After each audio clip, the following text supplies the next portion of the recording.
that night or the next day or something. And he said something about congratulating me on this. And he had talked to Nick. And I said, well, JP, I made some sarcastic comment. I don't remember what it was. So I'm going to have to call Nick. Yeah.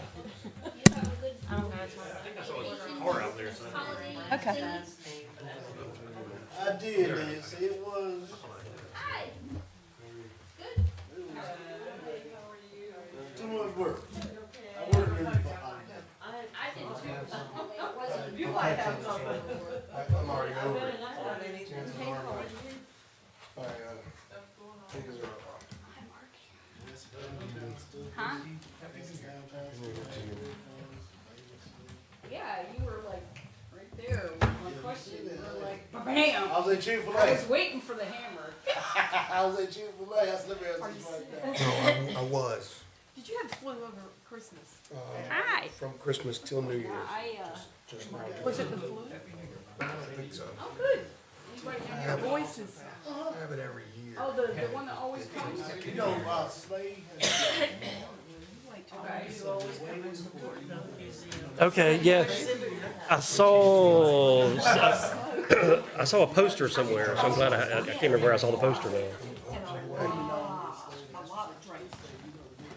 For the first 3 or 4 days, was just a real. You asked me. Bed ready. Right, I told him. And then it burned. And then it went straight. Oh, Did you have to go? Applied, and the girl, she came a few times. Yeah, I know. Okay. I got Yeah, both of them was. hard.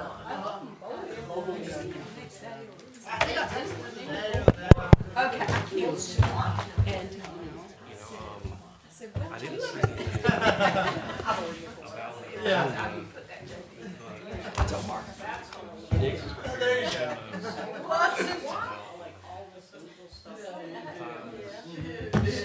the main thing. So now, that's what I have to do.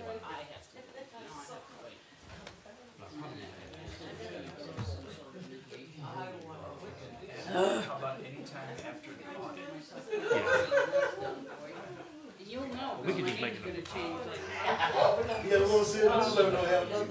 Huh? We want to have that hyperlink blue face. That's right. What are you doing? Oh, I'm working on a divorce, so when you see the name suddenly shift, just West. Nancy what? Nancy West? Yeah, West Oh, was the okay. maiden name. The fact that Bill West is also West has nothing to do with me from the Go telegram. still hunt y'all at the graphic. What?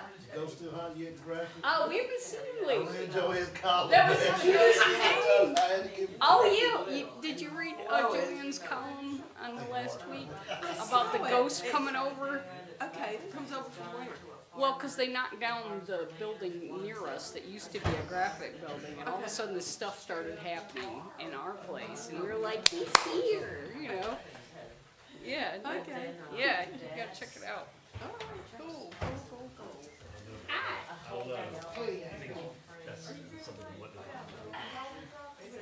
It's something what? That's a little too close for comfort zone. As long as they stay in your building, that's fine. But then, how long was the commissioner meeting today? When the commissioners? That's fine. I watched a little bit of it, but I don't have time to sit there and watch the whole thing. Well, I'll give you all the highlights. That's all your questions. I just do that now. Joanne's like, you didn't press it. How you doing? All right, how are you? Good, good, good. What you got? I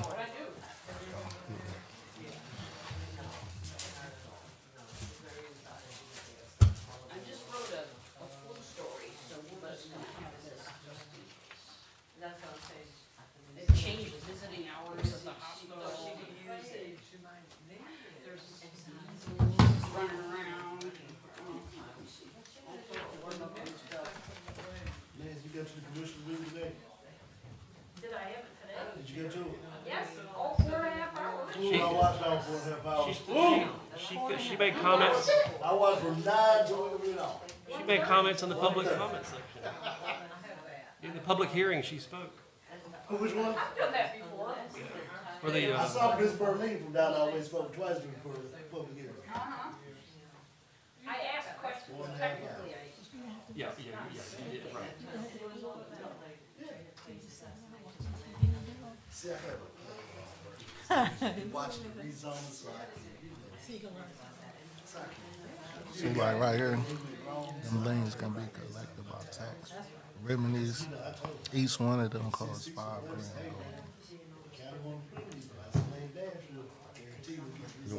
I don't know that. I know that he said that it could cost $5 grand depending on what the case was. But I think that page 2 which answers your questions. This is what I'm reading right here. Okay.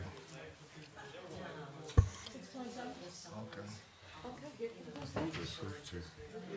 Action is taken pursuant to 116. Pam, I finally got to the Statute is silent. Oh, did you enjoy it? I went to the place Language where reads. Oh, did you? yeah. My partner and I came in second. Is it doing? Where, Okay, where but did did this you come enjoy from? the food? This is according to the state law.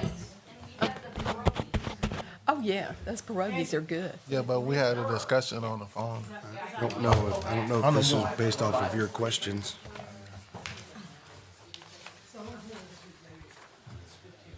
You have an ink pen, either? Yeah, I got one. I got a pencil. I did not sign this the last time. What is that? Yeah, I went to play trivia. It's every other. Did you go? Yeah. Yeah. What music? What era? Hey, I'm so crazy.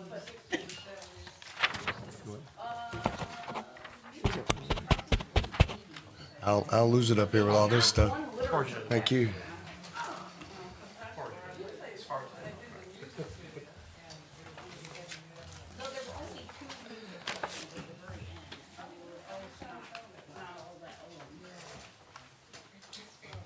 I complained about the lack of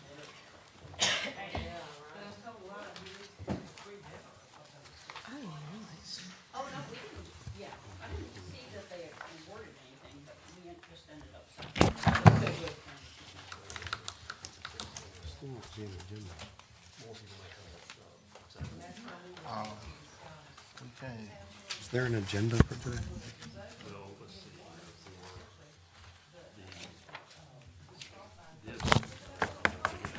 That's first.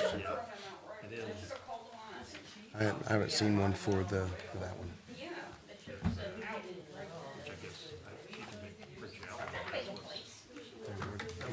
Weren't these She supposed emailed them to? at the same time. Did you get an agenda in your email? No. They came out the exact. Did you get it? What? The agenda in the email? Yeah. I don't have it. But now, I'm gonna tell you, Miss Lucas had trouble getting it because it was, the file was too large. You didn't get it It took me a either? long time to print It didn't come through. I didn't get it. So did you call up here and tell them? No, I just asked Kyle if he got one earlier. I just now asked him. I had trouble too. Yeah. So what did you do next? Yeah, I think Brenda didn't get it. I think she came up here and got one, but I don't think Kyle has one either. Are you sick? I was not, Okay. but, I got We have a I got a whole 6-year-old. freaking and I heard backpack for it. It is bad. real bad. Steve's been sick. Well, okay. I'm not going overboard. No, you're fine. Okay. Hello. How are you doing, Happy Commissioner? New Year. Happy New Year, miss. Thank you, same to Hey, you. same to you. So what you do, Stephen? Nothing. It's Brenda. 6:30. So what did you do? Nothing. I didn't get anything. It is 6:30. Well, you have to let them know. Good evening, everyone. It is 6:30, so we're starting our Board of Adjustments meeting for tonight. We'll start off with the Pledge of Allegiance. If we'll please stand and face the flag. I pledge of allegiance to the flag of the United States of America and to the republic for which it stands, one nation, under God, indivisible, with liberty and justice for all. Thank you. You may be seated. Okay, so we've called the meeting to order, and there's a special use permit to maintain a storage container for 301 Wilder Drive, parcel ID 008593. And we have the special use permit form completed and filled out, all the questions answered and signed. And then we have the recommendation from the town manager.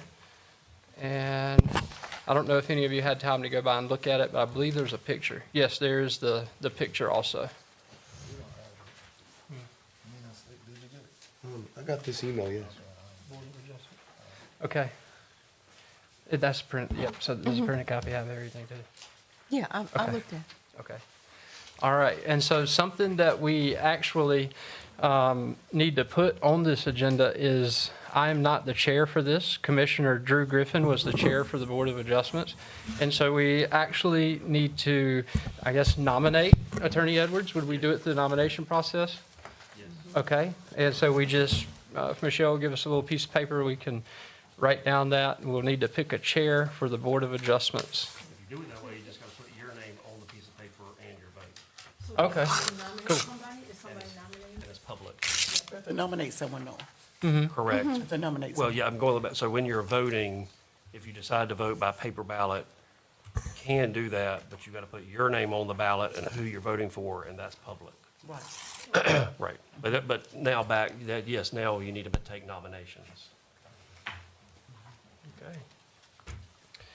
Where did you get paper? You just tore it off? I just tore it off of here. Take that one. Split it? Okay. Is the floor open for nominations now? Correct. I nominate Pam Brantley. Okay. We got a nomination for Ms. Pam Brantley over here to be the chair for the Board of Adjustments. Would anyone else like to nominate someone out loud, or would everyone like to just write their vote? You don't need a second. Yeah. You need a second. No, you don't need a second. I'm you not don't. nominating Just one. nominate, just whoever you want to nominate, then the board will vote on the nominees. Okay.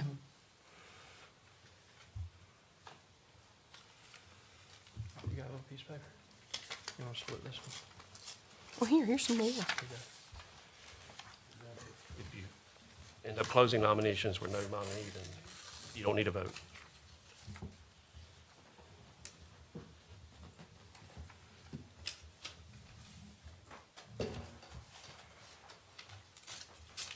Just a piece of paper. Do we need to write this down if it's just? If there's only one nominee and nominations are closed, then you don't take a vote. Okay, has everybody had a chance to write their vote down on a piece of paper? I haven't. You got to close nominations. You got to close the nomination. I make a motion hadn't that clo- nomination be closed on the said one name. What's that? I make a motion that the nomination be closed on the said one name. It's still just by paper ballot, so whoever we Right, but you got vote. to close nominations. But I had to close the nomination. Okay, so we hadn't had a second on that. So we didn't give Correct. anybody else an opportunity to nominate anyone. But we've been sitting here the whole time. My It's God. only been 4 minutes. Right, We so you need to see if anyone else wants to actually nominate anybody. well, there's a motion on the floor. So There is a is it- motion on the floor. So is there going to be any discussion or nomination? Does anybody want to nominate anyone else? You got to see if there's a second to the motion. Okay, there's no second. I Has that nominate- motion been seconded? It has not been seconded, so it's dead. Oh, okay. I'm gonna nominate Steve. Okay, Nominate who? Steve. Steve. You need a piece of paper. okay, to speed this up, You gotta close the we'll just go nomination. ahead and close out the nominations. So we'll get a motion this time to go ahead and close the nominations. If we can get a second to move on. Second. Thank you, Commissioner Lucas. All in favor? Motion carries. All right, we'll just pass them on down. And just, Michelle needs to make sure your name, the commissioner's name is on it and their vote. That's the order you gave them to me in. Oh, okay, okay, This should be yours. okay. Okay.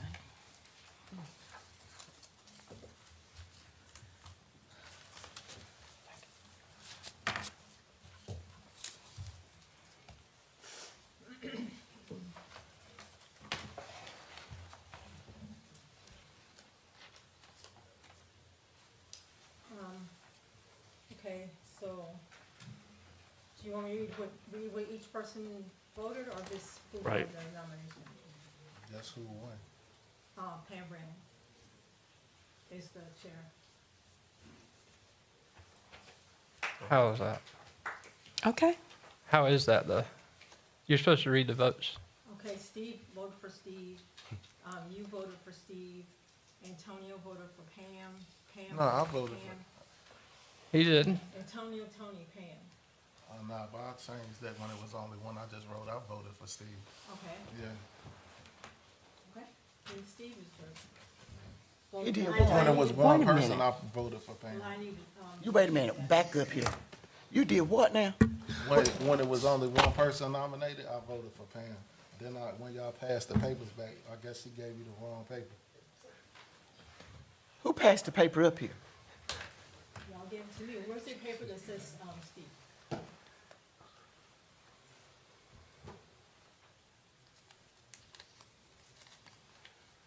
No, they got Pam.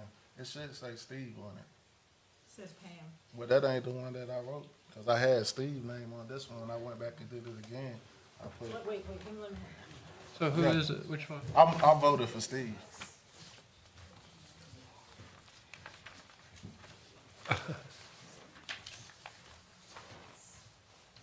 You might have thought you did. Nah, you see this right here? When I had Steve's name up there, I marked it out. When it was one person, I put Pam.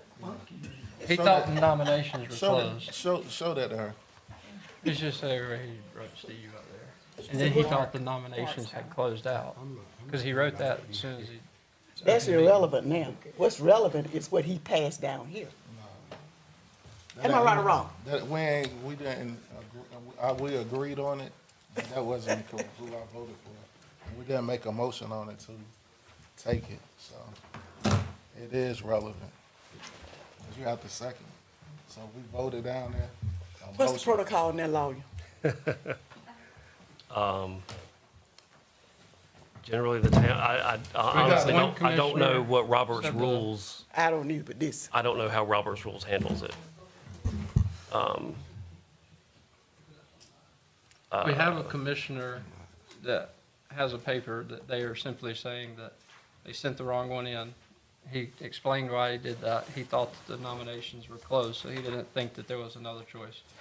But then the other paper clearly had Steve's name written on it Well, as his, can I suggest that you ask, is there any objection to allowing Commissioner Tony to change his vote that he turned in? And see if there's any objection. If there is no objection, that settles the matter.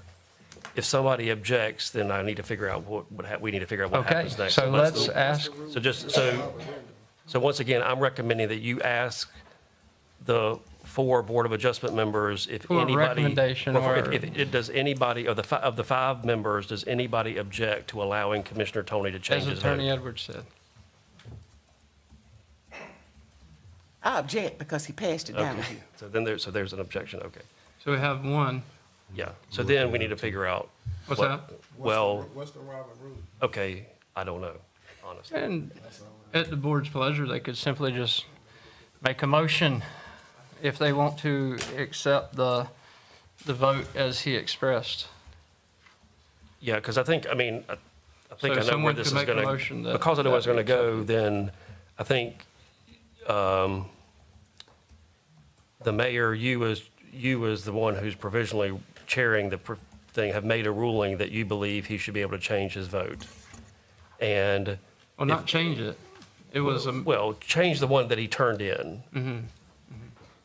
And if that's what you rule, if somebody wants to make a motion to appeal the ruling of the chair, they can, and then we'll take a vote on that.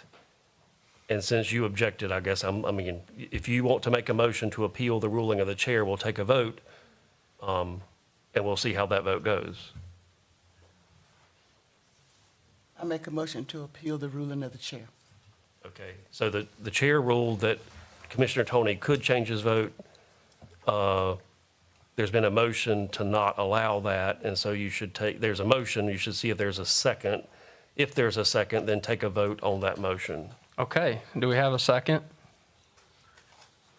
Second. Okay, we're going to go for a vote. All in favor of appealing the decision of changing the vote and continuing with what was written on paper. That's what we're voting on. We have a first and a second.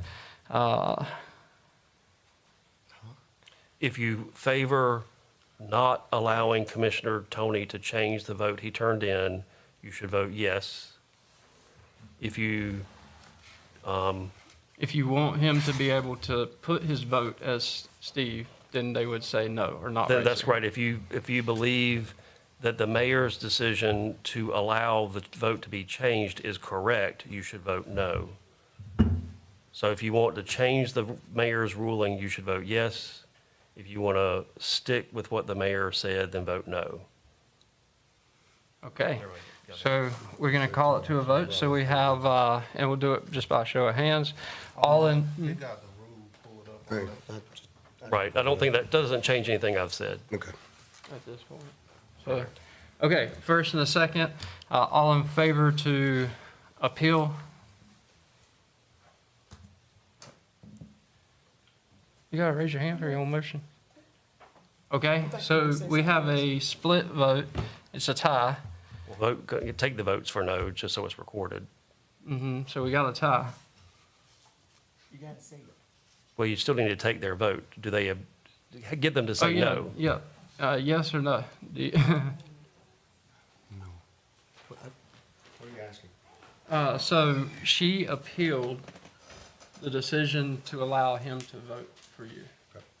So if you raise your hand, then you're saying, okay, we're not gonna allow the paper to be changed to what he just verbally told us he wanted it to be. That's your question. Did you pick up the wrong paper when you passed them back? I probably could have. Okay, I'm just asking. But we got a camera right there, right? Well, we're just That was taking the it. purpose of the camera, right? I could have. Oh, I know. Okay. So, Why was they passed back anyway? what passed back? Y'all took them down there and then y'all passed them back. What was that? I didn't write my name on my ticket. I had to write my name on it. And so she was passing them back in order. Well, just so that the clerk has, so the record's right, so the vote was 2-2, the motion failed. So the ruling of the mayor is adopted, and Commissioner Brumfield is the chair. Okay. Does everybody follow? Yep. Okay.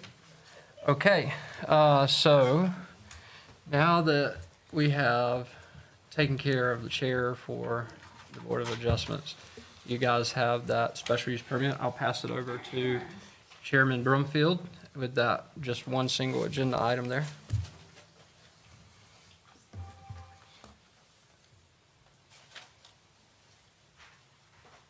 Any questions or discussion? And if I may, Chair, if I may speak, if I may speak, please. The quickest and biggest thing I note with this about removing the storage container is that we impose fines on someone already for a storage container. And so we already have a pattern of what the town does. And at the same time, I'm a big property rights person as well myself. And so I'm often personally stuck in the middle when it comes to code enforcement. It's a very tough job. It's a very tough thing to do.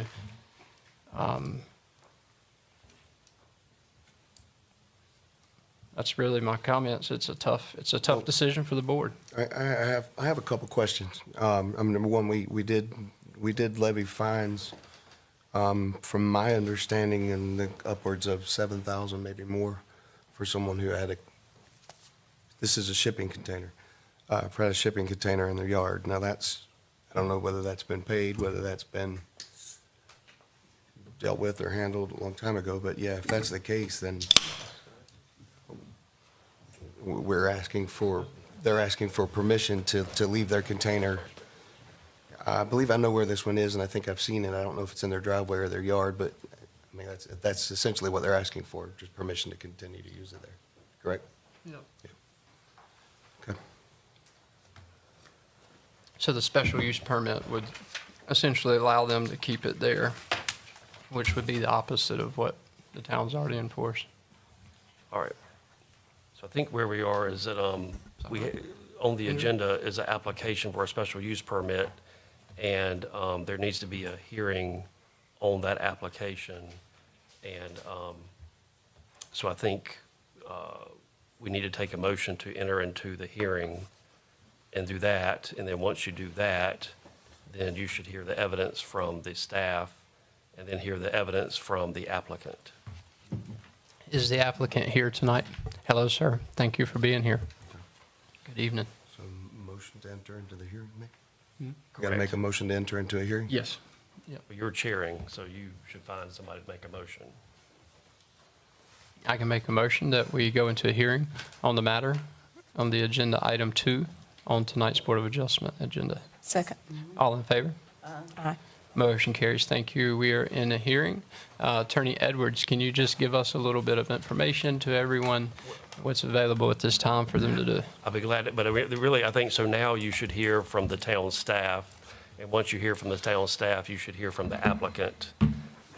And the applicant should be given an opportunity to present whatever evidence I guess he should first be sworn in. Do we have a Bible?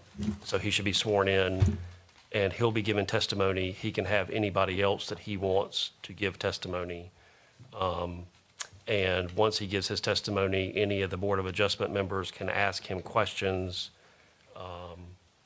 And after he finishes with his testimony and any of his witnesses' testimony, then when you're ready to conclude the hearing, you close the hearing. And when you close the hearing, then you can have discussion and make a motion on how you want to handle the special use application. So I think the next step should be asking the town staff to make its presentation. Is this me? Yeah. Who's here, who's gonna represent the town? Thank you, Mr. Chair. So according to the town's ordinances, storage containers are not a permitted permanent use, and so they would require a special use permit from this board in order to become a permanent use. So gentleman at 301 Wilder has been maintaining a storage container and has made application to this board. I just speak. I don't know the rules. Let's Can you first- come to the mic and just And I guess state your name first, and address? Well, if you could walk over to the clerk and let her swear you in. Do you swear to tell the truth, the whole truth? Yes, ma'am. Truth and nothing So help me God.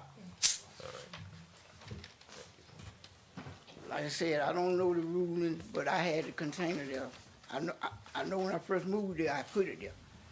And I didn't know if I'd have known that, I would've tried to build a storage shed. Well, see, now I got all my personal stuff in there. That means I got to try to find some way to put it. I mean, I got a lot of stuff. I mean, worth a lot of money, and then I'm going to put it out in the open. Yeah, I noticed the cameras. Yeah. Very secure. That is tough. This is always the toughest decisions on this Board of Adjustments. The toughest I decision. mean, I know you got the rules and you got to do what you got to do, but you know. Could we hear from the code enforcement on this? Yeah, you need to swear him in. And if you wanted to speak later, you could, if, speak after he spoke or whatnot. It's still open for you. Good evening, Mr. Mayor and Commissioners. Yes, sir. Good evening. How are you? Good, sir. Welcome. Any questions? Oh, Mr. Mayor? just if you wanted to speak on how it's relevant to what the town's already enforcing, just kind of a quick, brief overview Yes, sir. of how it's We, already been enforced, what's we- going on. We sent a letter out to, I can't call his name, Mr. Hopkins. Arthur Lee, I believe. Mr. Arts, we sent a letter out to inform Mr. Arts that he was in violation of the town zoning ordinance for a zoning violation, stating that he would have to either come before the Board of Adjustments to get approval to have the special use permit, to have the shipping container, or either have it removed. He did comply with what the letter said. He came and applied the application, so that's why we have an evidentiary hearing tonight for you guys to make a decision. But we did do this for everybody else who had one, and he decided to do the application and turn it in. Okay. entertain any What was questions. the outcome or the result of the previous ones? Same situation, we sent out a letter informing the applicant had a hearing. We told the person in violation to come to the town. They came to the hearing. We told them they need to submit an application for a special use permit. They did not submit it in time, so they ended up removing the shipping container. But Mr. Lee, he got the same letter. He called, asked him what he needed to do. We told him the procedures. He came and submitted the application for a special use. That you know of, is it just been one previous case or multiple? This is the second case in the town that we have Second had. case in the South? Right. I want to ask Mr. Artis a question, if you don't mind. When did you move in your house? 15 years ago. When did this law go into effect, this ordinance go into effect? 3. May of 2024? About Okay, storage container? thank you. You are, Well, there's always been language about regulating a storage container. I don't know what the first while law was, but it was never, I don't believe, a permanent use, even under the old ordinance. Right, there was an old ordinance in place that may have, that we're not sure exactly what the old ordinance says, but because this is chapter 24, 26. 26. Yeah, so chapter 26, the whole chapter 26 was adopted as a brand-new chapter. It incorporated a lot of things that were in there before, but it was a brand-new chapter. So the ordinance that we're looking at for this particular case was adopted in May of 2024. So that means the container that Mr. Harris had was there before also. Well, he said he lived here 15 years, but when did the container go in? It's 24. When did you, when did you put the shipping container as there? soon as I could move in the house, the container came over. So 15 years ago? 15 years ago. Okay, thank you. You are- That's grandfathered in. I think so.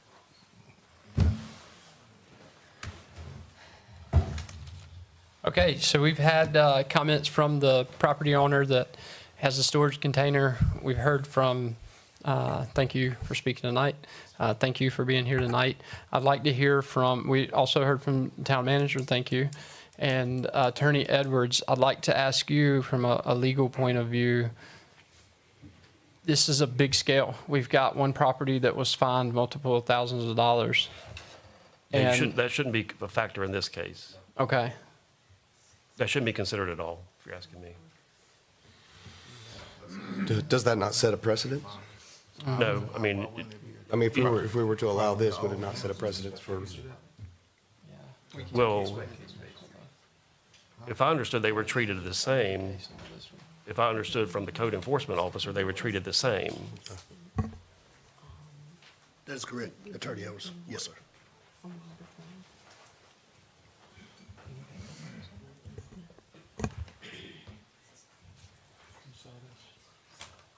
Oh, yes, public.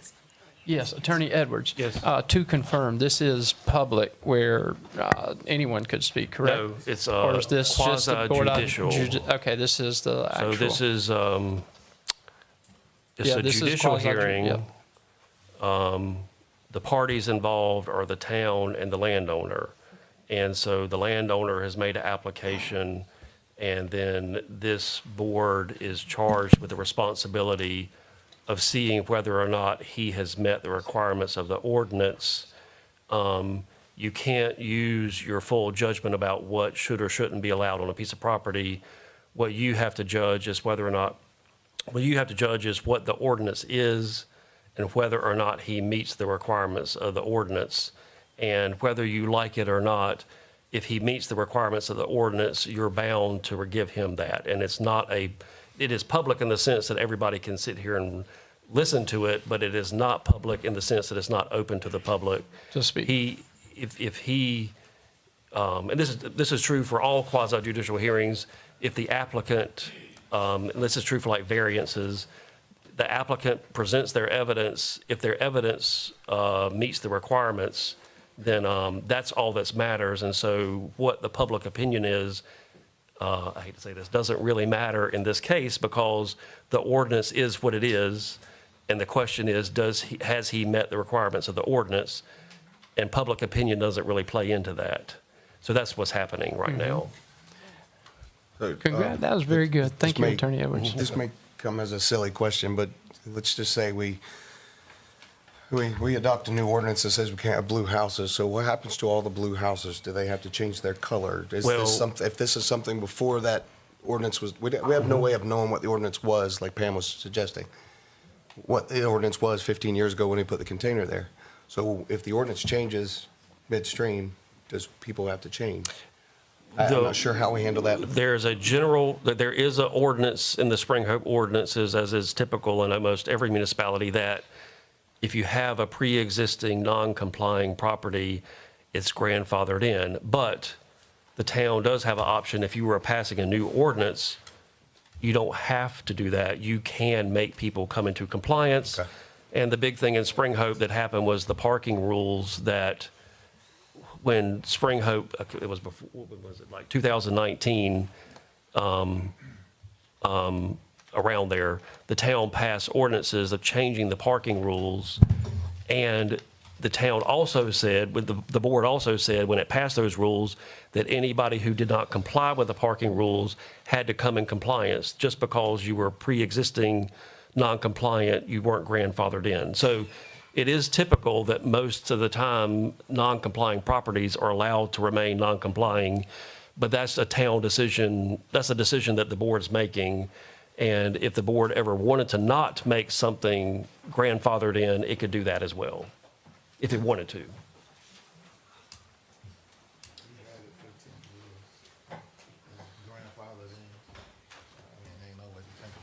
Well, I guess So if that's what you want to do, you would just make a motion to accept the special use permit and allow. No, first you That's gotta what- close this hearing, I think. And we do, yeah. We need to close. You want to do that? Yeah, so yes, Mr. correct. Artis, have you, I want to make sure, Yeah. have you had a chance to say everything that you would like to say? Well, I got a question. I seen how they made them, when you come into Spring Hope, they put up the fences so you wouldn't see all the log trucks. I mean, I can put a fence around and hide it. I mean, if you don't want to see it, that's the problem. I mean, I'm just trying to keep my property safe, man. That's all. So it could be approval with condition of offense? If that's what you were wanting, No. if you were looking at something like that, then you can make a motion after we close the hearing Yeah, close the to hearing. table this matter, to let the code enforcement officer work with him to come up with an agreement to bring back to the Board of Adjustment next month. Or you don't have to do that. I'm not expressing an opinion of what you should do. Thank you for explaining. That's kind of, the- if you want to go down that options. route, that's the way to go. I appreciate you being here. You may not want to go down that route. Yeah.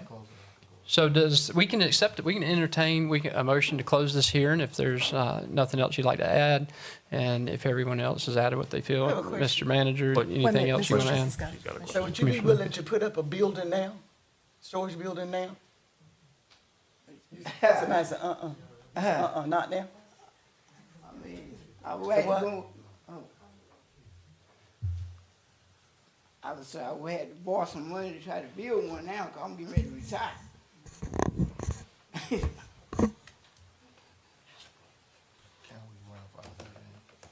You can make that motion. Close it out. Is that it? All right, so if we can get a motion to close the open hearing, Make a motion to close the open hearing. Second. all in favor? Aye. Motion carries. Thank you, commissioners. Okay, so now it's back into you guys' ball court now, if you want to make a motion. Accept the special use, or anyone like to make a motion? I want to make a motion that we grandfather it in. He had it 15 years. He pays his taxes. Brenda Lucas said, one of the commissioners said, what we do for one, we do for all. So that's my recommend, that he's grandfathered in. He shouldn't even have to have a permit. It's been there 15 years.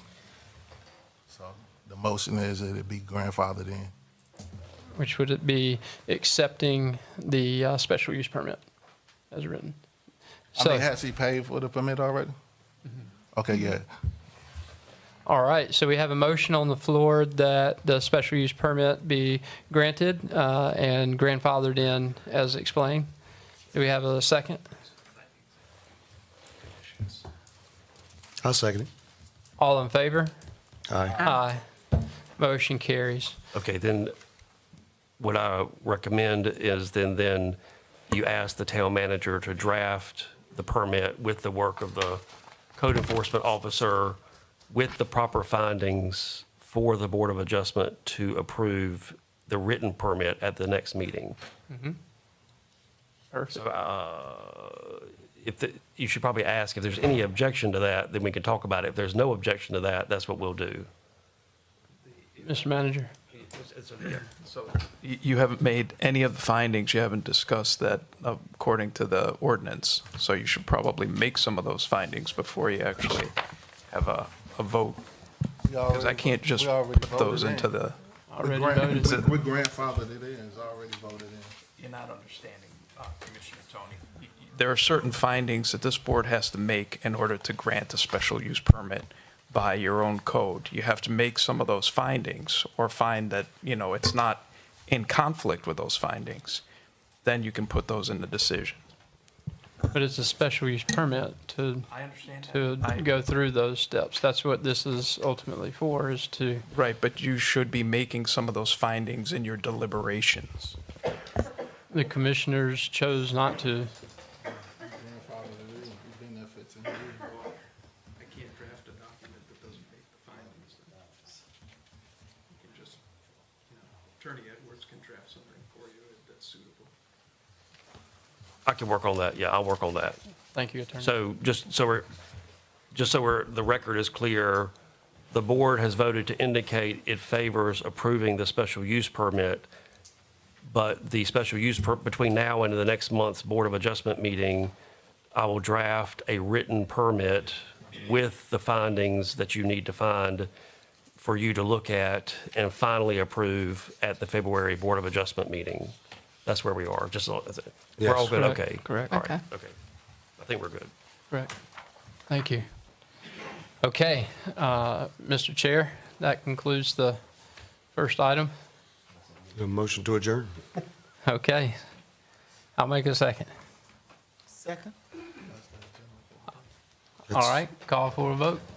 Chairman? All in favor? Aye. Motion carries adjourn special. So you are free to go. You're no longer captive. And there'll be communications before the next meeting. Thank you. Thank you, Mr. Artis. Any way to get a copy of the agenda? Hey, I think yeah.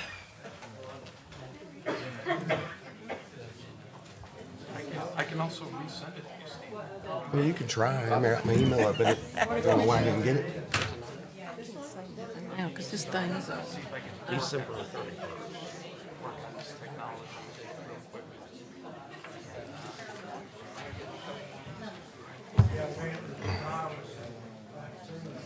Are we taking a break? Is it 7 o'clock? It's past 7 o'clock. I doubt it. I don't know what you're gonna do. Are we taking a break before the next meeting? Because it's past 7 o'clock. Yes, we just finished our Board of Adjustments meeting. We're going to take a quick break here. We're going to give the commissioners just a few minutes to get settled in and close out from that last meeting and pull up the new documents. So we're going to take a quick 5-minute break. That'll put us starting at 7:10, okay? Good man. The special use permit itself, with the proper finding. That they will need to consider, they will have to make some further findings at the next meeting.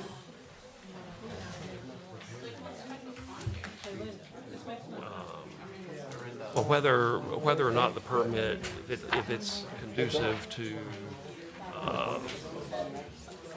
the surrounding property, whether or not it harms anybody. Yeah, but, as far as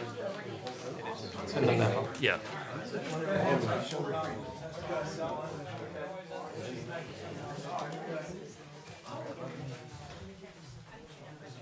Nice to meet you, man. Correct. You are, yes.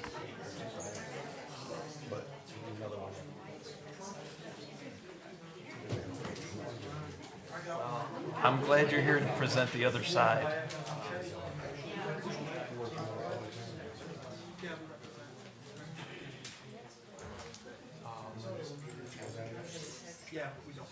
Well, I was just trying to have it going on for real. understand that. You're correct, you're correct, you're correct. You're supposed to make those findings during the evidentiary hearing. Yeah, with the emphasis on supposed to. Yeah, I know, yeah.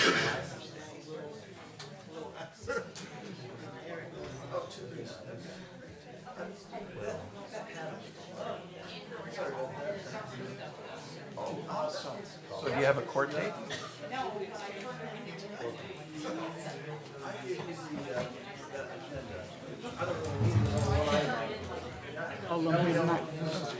Ma'am.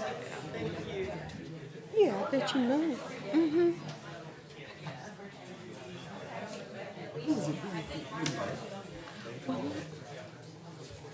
For sure.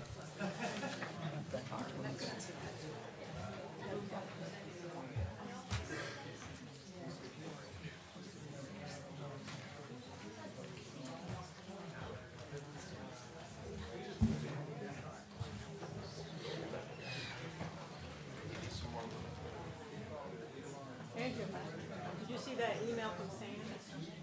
I did, I responded. I'm gonna try and get him up and running in a second. Zoom had to download an update.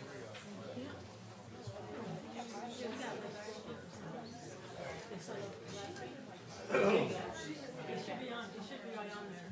This lady, Kimberly Waters, you have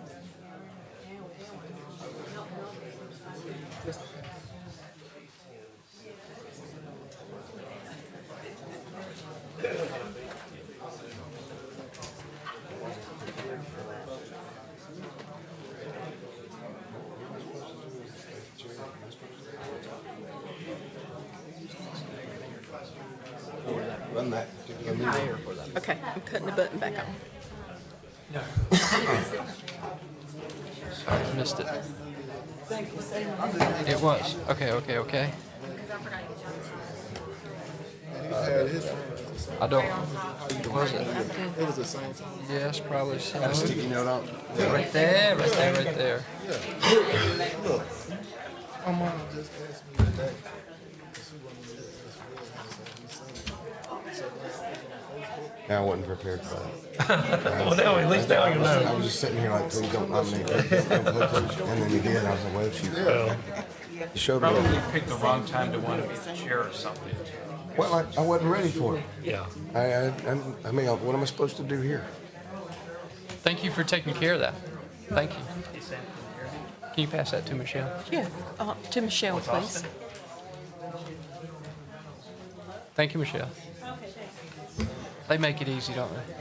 Huh? They make it easy. They try. So very hard. Okay. It is 7:10. Thank you all for the break. We're going to call the meeting to order, and we'll start with standing for the Pledge of Allegiance. I pledge of allegiance to the flag of the United States of America and to the republic for which it stands, one nation, under God, indivisible, with liberty and justice for all. Thank you so much. Mr. Mayor, I'd like to address this gentleman right here. I'm a military man, an ex-Vietnam veteran. I appreciate you taking your hat off from you, talking to my flag. Thank you. All right. Well, we're going to go to the first item on the agenda. Before that, I actually want to say a quick prayer, if that's okay with everyone. If you'll please bow your heads, we'll pray. God, we do come to you tonight, and we thank you for these commissioners that are here that have committed, and they are providing their public service, and that they are carrying out their duties and their due diligence. And God, I thank them. You thank them. We have seen the teams that have grown across town. We have seen the people that have united and come together to make things better for Spring Hope. And I know that pleases you to see these people coming together and working towards a common goal. And God, I ask that you lead us during this meeting and you guide us during this meeting, that it may go smoothly and that we may make the best decisions for the town of Spring Hope and the residents that live here and their quality of life. Forgive us of our so many sins. Amen. Amen. Okay. So we're going to start with the first item on the agenda, which is the public forum. And the first one to speak is Miss Jeanette Busher. Would like to talk about conditions of other properties around 207 Hopkins Avenue. And if you'd like to come forward, we'd love to hear from you. Thank you for being here. Do I need in? No, that was one of the board. Oh, hi. Good evening, Commissioners, and thank you for taking, the time out for hearing me.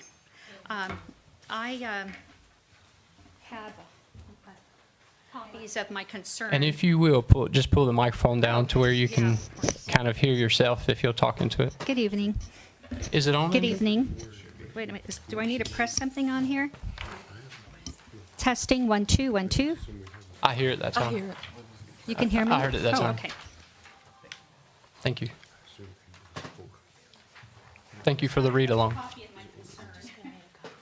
I had purchased, my name is Jeanette Butcher, by the way, and I have property here at Spring Cove, beautiful property at 207 Hopkins Avenue. It's on the market, it's been on the market for a while. When I purchased my home in 2004, the previous owner said that the property across the street was a work in progress, basically. And there looked like a lot of activity going on over there. And with plans to be remodeled inside and out. The house is like over 100 years old. And it appears that all renovation activity has ceased. Instead, the property has increasingly become a collection site for vehicles and miscellaneous items, on the front porch. My home is currently on the market. My realtor has hosted several open houses and has interested buyers. However, there has been hesitation to move forward with offers due to uncertainty surrounding the situation across the street. The reoccurring questions from potential buyers are, what is going on with the neighbor across the street? At the end of my street is a sign that reads Historic District. When I look up the meaning of what that means, it says, living in a historic district means your area is protected for its historical architectural significance, requiring you to follow specific local design rules and guidelines. For any exterior changes, windows, paints, additions to preserve neighborhood character, often needing permits and sometimes more expensive specialized work. I have several questions for the town of Spring Hope. Like, who's responsible for overseeing and enforcing the guidelines within the town limits, including those specific to the historic district? Additionally, what actions are currently being taken to enforce these guidelines? And there is a timeline or a deadline, is there a timeline and deadline for compliance? So I'm concerned about my property investment and would appreciate reassurance that the town of Spring Hope prioritizes the interests and well-being of its residents. Thank you for your time and attention to this matter. I'd like to add that I did speak to the owner Saturday in person. We had a nice, he's very friendly, and I just said, Mr. Harris, is there I really need your help. Can you help me with something? And he said, yeah, sure. So I said, can you remove your items and put them in the backyard? Just because I've had, haven't been able to sell my house because people are concerned, because when I first moved in here, you had some items on your front porch, but now you've got the golf cart right under your front porch. Can you move everything to the back? They're really, they're concerned about that. He goes, no, I can't. And he goes, I don't have a porch to put everything under. And I said, well, can you put a tarp over it? And he said, well, the town hall said I can't do that. I can't throw tarps over items in the backyard. And I thought, oh, wow, okay. Then he said, I built a shed and they told me to tear it down. I had gotten a permit for it and that still didn't work. And I said, well, is there any way at all that you could work with me on this? And he goes, no. And I said, well, I guess I'll have to talk to my agent. He goes, well, you gotta do what you gotta do. And so I thought, well, I'm hearing about, he has a container in the back of his property, and I'm listening to this, this evening about the special use application. It sounds like, I don't know, something there. I wasn't being told that something there was missing, so I kind of did a little bit of research and found out that he has a container, and it sounds like he didn't follow the proper enforcement code. He didn't take it seriously, and if he would have, I guess, submitted those special use application, to get a permit to have a container there, he could have moved everything on the front porch into the container. So,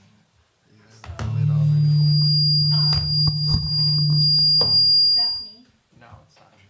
Trying to get the audio right to get you up, but.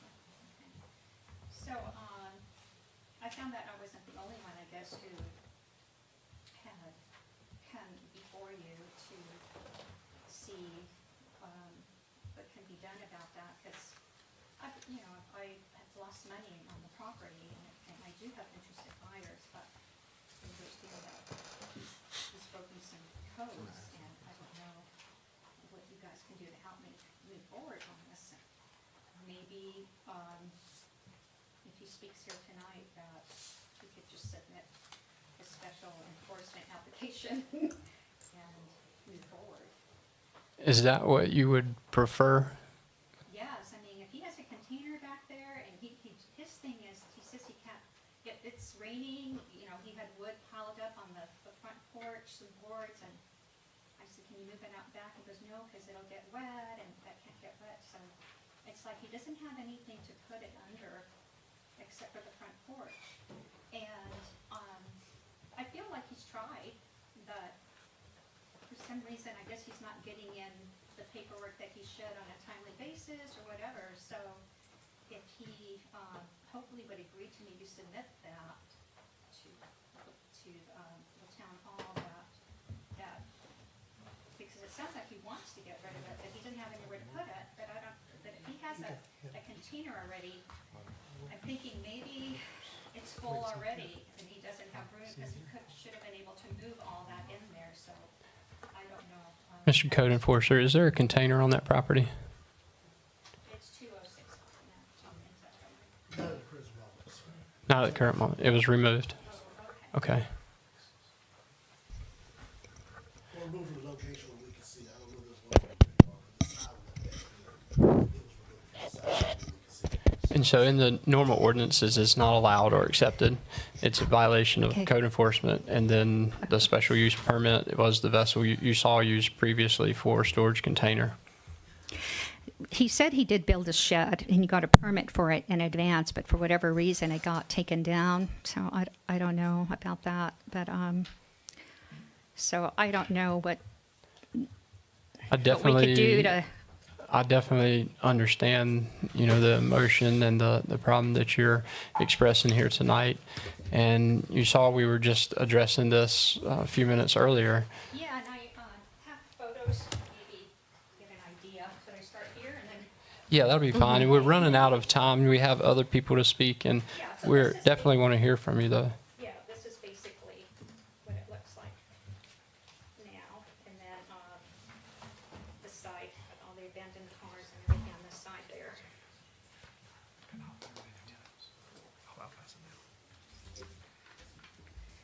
So, just basically want to know what actions are currently being taken to enforce the guidelines. Okay, Mr. Code Enforcer, can you speak to that? Yes, sir, Mr. Mayor and Commissioners, once again, good evening. We have sent Mr. Harris several letters in the past informing him to please clean the property up to town standards, which he has failed to do. And due to the town not having a budget line item big enough for to go do an abatement cleanup, this is why we have not abated it. But our biggest concern at first was to get the shipping container up to par, whether getting the special use permit or removing it, which he did. Now we're going to continue to send out letters to him asking him to please clean the property up to town standards. And the attorney is drafting that this month for us anyway. So we'll have some language that would go along with the special use permit if that's really what you wanted. For the Wilder Road property. That's specifically for that other lot. Yeah, no, if they wanted to apply. Okay. If she wanted to ask Mr. Harris if he wanted to apply for us up and go through that same process, right? Then it would be, Is he aware of a? yeah. I think- And so then that would give this board the opportunity to speak on it as well. If there's wanting to be a long-term policy change, if there's going to be conditions long-term, if it's not grandfathered in, all new ones, maybe there is a fence around it or a certain paint color or shrubbery or bushes or something. You guys can talk about all of that and kind of decide what you want to be policy going forward, so it would be streamlined for manager and the code enforcer to just go through it. Special use permits really are not something we should lean and depend on. We should fine tune our ordinances and get them right where we want them so it can be administrative. Thank you so Okay. much for your time. All right, thank you. Okay. Next, we have Ms. Kimberly Ware of North Lewisburg Road to discuss flooding on her property. Ms. Kimberly, if you will, please step into the microphone and state your name and address. Yes. Kimberly Ware, 616 North 581. Anyway, my concern was I had came to the town of Spring Hope before and talked to someone. Actually, they called Mr. James White and talked to him. He ended up texting me because me and him got messages going back and forth where I had water coming down from the new subdivision in my backyard under my house. And every time he was like, well, I'm going to get somebody to come out, I'm going to fix it. So I'm to the point now I need to know what I need to do. Is it directly behind the first house, the big hill? Yes. Or it's the first house that it's behind? And see, I got pictures when they hadn't even put the houses there, and we had problems where the land was flat, and then he built a hill, but that red dirt ended up cracking. I got pictures where it was coming down the hill through the cracks, coming up under my fence, coming in my backyard. It'd have to be some kind of a drainage put in to separate it. He said it's a drainage in the front. I said, well, I ain't concerned with the front. My house is behind. The water's going under the house. Yep. I gave Danny pictures, some of the pictures I have. And Any objection it came to out. asking Mr. White what a solution would be to stop that? Any objection? He's a developer, so he's very familiar with land and water and how to move it and what needs to happen. Commissioners, would y'all have any objection? And would you have any objection to Mr. White speaking on what may be the best solution? Oh, no, I don't. Okay, Mr. I White, just would you wanna be know willing what to? they gonna do about it, because inside of my house now the floors are squeaking from the moisture up under the house. Wow. So, I mean, What house is it? 616 North, where you came out before, Like last year sometime? last year and the year before, when they first started. Yeah, I when they know started that the the building. guys supposedly cut a ditch in on the hill. I haven't been over there in a year, so, Yeah, they did. I mean. And could've- then you got- told me you was gonna get back with me, but last time we talked, you said, why I didn't get back with you? I didn't get back with you because it slacked up some, and I thought it would fix, but it I won't. mean, I thought it was fixed too, cause, I mean, I paid the guys, but, I mean, you could've texted me or called me too, cause I've always answered and returned your calls. Well, yeah, you did, but you didn't ever get back with me to let me know someone had came out. So that's why I kept going back and forth with you, like, what's Well, going I haven't on? heard from you in a year probably. I mean, Right, because I thought you had fixed it until it started raining more, and it was Go right it No, was ahead. coming I mean, down. send me a text tonight, and then I'll follow up with him tomorrow, and then we'll figure it out. I'll talk to him before, because obviously I didn't go out there and do the work, I paid him to go out there and do it, so. And just like before, you know, when you did fix it, when it was coming in front of my house, and I told you it was coming, stopping right in front of my house, you did Well, that fix was it when they then. put in the ditches. Right. Yeah, so, but And- no, and I don't remember, we can talk about it tomorrow, instead of taking up everybody's time, and then if you still have a problem next month, we can come back. and talk. Could you follow up with the town, Mr. White? Let us know what the resolution is. Okay. can I ask the attorney something? Do we have a hydroplaning report? Yeah, what? A hydroplaning report from that subdivision, from that hill? Was that done? I have no idea. You don't have no idea? I'm talking I about have no prior to building it. I Because she have no- just indicated that they built the hill I mean, and You're the asking water is me- running, but a hydroplaning report from the I have no engineer. idea. Oh, so you never reviewed it? I'm the town attorney. I'm So not I sure what thought you're asking. I'm just asking, did you go over those documents? No. Oh, okay. I mean, did the manager go over those documents? That subdivision was approved before I got here. I understand it was approved. That And doesn't. any of those approvals would have been done before I got here, Mr. But Tony. by you Eh, being the manager, you have oversight. I can't go back in time, sir. I can't ago before I landed here in Spring Hope. I can't, if I could, I wouldn't be That- sitting in this chair, Mr. Tony. That subdivision was built while you was here. What subdivision is that, man? Bryson's Ridge. Those approvals were all done before I landed here, Mr. Tony. I asked for It was a report. all done before I got here. Okay, so I think the confusion is over documents that have or have not been read or presented Well, I think in the we're in past. public forum at the moment. Yes. So I think the issue is hearing from the members of the public. Not, the board doesn't need to comment. We just need to hear from members of the public. Yeah. Okay, we're in your hearing. The floor is yours. Would you like to say anything else or add anything else? Okay. No, it was We're in hers. Ms. Cam's hearing. We gotta close. Right, we have to close her before we. Well, we're not in public hearing. This is just public forum. According to the, excuse me, according to the town's procedures, people can sign up to speak. And just so everybody, it's the opportunity for people to speak. It is not an opportunity to ask and get answers. You can ask questions if you want to use your time to ask questions, but nobody should expect to get any answers in this moment. The town will respond as needed. As we've already heard, I think like in the first matter, the code enforcement officer will answer that. In the second matter, Mr. White's going to work on it and get back with the town manager. And then, but this isn't a hearing, this is a public forum. And it But has just worked out. so people, you can ask questions, but you should not expect answers tonight at this moment. Thank you, Attorney, for explaining those things. We really appreciate that. Thank you.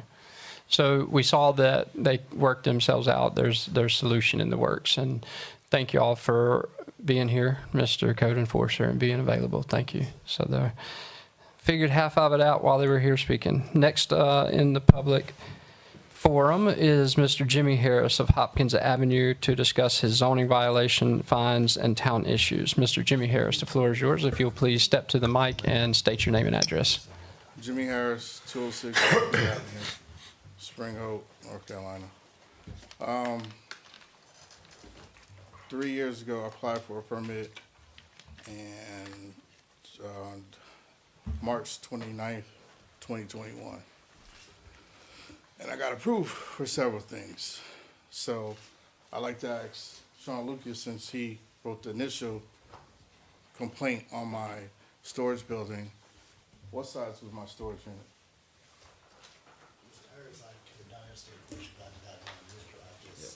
All right, thank you. Danny, or Andrew, But just, what you size look, you was my can, storage you unit? can address your Mark, questions, please. but just recite your questions, but we're not going to answer questions tonight. Because y'all Right. never do.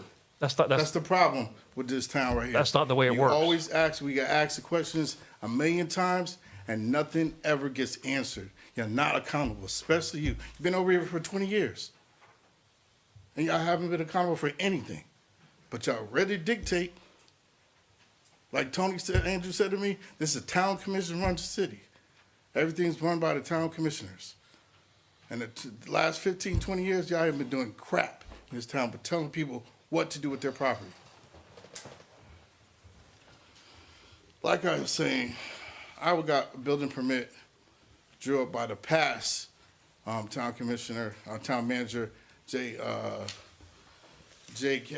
and he authorized me to have a building permit using my storage container. Are you aware of this? And I was told that, Michelle said that I didn't pay for a building permit at all. I just paid for a fencing one. That's the document right there that it was approved. Excuse me? I ain't see it. What year was it? 2021. Okay.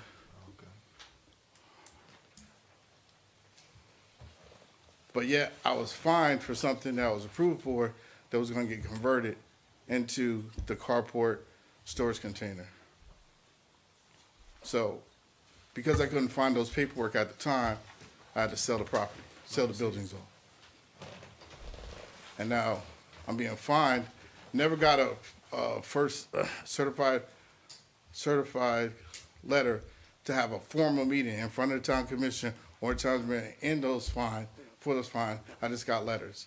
Had an informal meeting with Mr. Andrew in December 16? Did you show him that permit? Was that a formal meeting or informal meeting? That was a formal hearing. Did you, was that recorded? Yes, sir.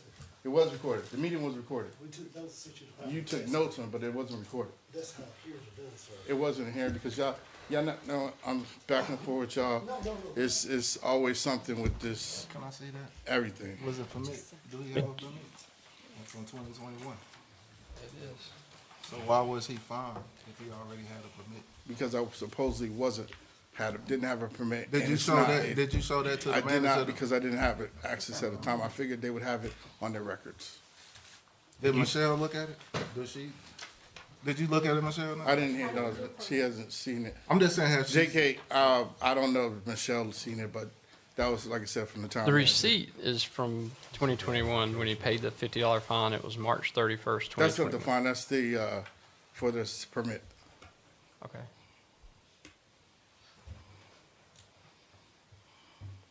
So that was something done by JK. I'm just here today to get this. This is your- Because I told my building, I want y'all, the We're not town going to council. resolve anything, so just go ahead and make your presentation. But I will say, when there's a formal hearing, after the hearing, you have a certain number of Formal hearing days is- you to said- appeal, you have a certain number of days to appeal the hearing. So in your And I'm- formal hearing, am I supposed to get a certified letter stating it's going to I be a would have to formal look at the hearing? ordinance. What does the state statute say? Well, I Since mean, you're the you're, attorney? you're aware, you've received the mail saying you're fined, correct? And you I have a received- certain number of days to appeal that decision. No, it just said correct, make the And correction. this right now is, once again, public forum. You're free to say whatever So you why want. are we You're having free a to debate ask, right now? you're free to ask whatever questions Why you are we want. having a debate right But we're now? not going back and forth. Why are we having a debate right now? I'm just saying, you have a certain number of days to appeal. I lost $4,000 on the storage containers I paid for. They're supposed to be in my garage port. It says Because- garage or accessory building. So are Correct. you building a garage? What do you? It's going to be a garage port storage container. So said it was a- it was the storage container for the storage part, and then And this is where, I mean, the carport. The measurement and the design was in there. On with that the, permit? On the Okay. permit, I drew up. Okay. 24 by 20.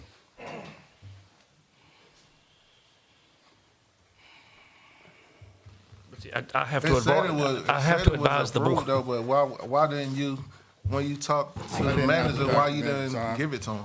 Andrew said that I had to talk to the commission, and it wasn't, it was part of the state statute that we couldn't have a storage container, and I told him it was being modified because it was a retired storage container. He said, no, that's not the case. It's still classified as a storage container, and he said he wasn't gonna go back and forth with me. And ultimately, what is it that you're I asking want from the this board? fine that y'all got only for 79,000 or 7,900, what was the total on that? 7,900 to go away. We gotta go back. We got, this is, now, this is just public Yeah, forum. we gotta And go so back. that would be in the actual meeting. So this is just public forum now. So no, you don't have to I make just any wanna make sure decisions it's or addressed motions. that everyone hears me so they can hear my complaint. That way, it's not swept under the rug like everything else. So you're saying that you asked Michelle for a copy of this and we don't have records of this? Correct. That's what you're saying? Correct. Oh, so, I'm just saying, but we should have a record of it. We took, And town clerk, that's it. so who would have a copy of this that we can? Whoever was working up at front at the time, which was probably Ashley Edwards. So it looks like this didn't align with code enforcement when it started. I guess there were some things this was Jay Kim, this was the old town manager before Andrew got here. And he approved this stuff. He did approve it. Yeah, just like the But then I container we guess- just approved a while ago, you was already grandfathered in. Did he leave? Whenever we started, I guess some of this stuff was not transferred over or even known about, maybe, not presented, not even known about from 2021. So literally, this could not have been possibly not transferred to Andrew and to you. Is that right, Andrew? You could have never seen, did you ever see this? Have you seen this? Oh, we just got a technical error though. After the hearing with Mr. Harris, we told him to come before the Board of Adjustments and submit a permit for a special use application. Yeah, he $450. If he would've did the special use application, we would not have accepted no. You wanted me to spend $450 for a container I already owned 3 years prior to y'all coming and writing me up a fine for it. But if you would've went and did the special use application as the person before us at the first meeting did, we wouldn't be having this discussion because it wasn't for the Board of Adjustments. They would've made the decision either approve it or deny it. But being you never done it, we You're kept checking absolutely in right. on it. I'm sorry, I don't have money to throw away. I was already, like I told Drew, I was already screwed over by two contractors for my home, and that's why my home isn't finished right now. And that's a conversation you can have with the commissioners, and it could be put as a agenda item for a special use permit in the Board of Adjustments meeting. That just happened with the gentleman earlier. And so that really is like the way to do it. If How do you you, get on the Board of Adjustment meeting? Who you do just talk to? schedule it with Michelle. Okay, Yep, that is the vessel to get to that point. not a problem. May I ask a question for clarification? Yes, please. I would recommend you not, but go ahead. Yes, it is. If I can give it to Michelle, I'll make a copy of it. I'll come back and pick it up. Or whoever, Ms. We Lucas. can do it right now. That's fine. We heard from you and we heard from your neighbor. I just want to clarify. My neighbor? One of your neighbors earlier in the meeting. Oh, yeah. Did you, She complained about my material on my porch, came by yesterday morning. I just wanted to ask, from my understanding, and I don't know if I heard from either you or her, did you also build a building and have to tear it down? Did I build? No, I had So to get my it's just the storage containers, okay. Correct. That's all I needed. Is the storage container moved? Yeah, I had to sell it. Okay. And take everything off and put it on my porch. Thank you. So how we handle this? He already had a Well, permit approved. And then we This was finally his went- public forum, so we would discuss that. And that's a policy, so we would discuss it in our meeting if we would want to change it, if we would want to change something. So Board of Adjustments, that's the next thing that he would need to do is just come before the Board of Adjustments, and then it would When's be the a next Board very of open Adjustment conversation between the commissioners and. There's no scheduled Board of Adjustment meetings. It's only when there's items of business that the Board of Adjustment. So you would need to come to town and apply for whatever you need. Whatever you want to apply for, you apply for. And then if that triggers the Board of Adjustment needing to meet, then the Board of Adjustment meets. It couldn't apply because the building was already gone. For if I'm just discussing. This is where we're not going to go back and forth. You need to talk to the town, not during a town meeting. Call me tomorrow. That is we just did one. We just did one. But again, no one's saying what to ask for. Right, and we're not going to say right here in this I'm meeting. not applying for anything. Oh, we thought maybe we misunderstood you. We thought you were applying for a storage container I gotta or a find building. another solution for. My question is to get this fine resolved, because I'm not paying it. What step do I go to get this Board of fine? Adjustments. And he said I have to apply for something to get in front of the Board of Adjustments. No Yeah. one's saying what it is. It's just a form, like the application. To It's just say like what? Oh, if you want it for your property, if you wanted to add a property, or if you wanted to add, if you wanted to add a storage container, I don't know what it is that you're. You say what you just said.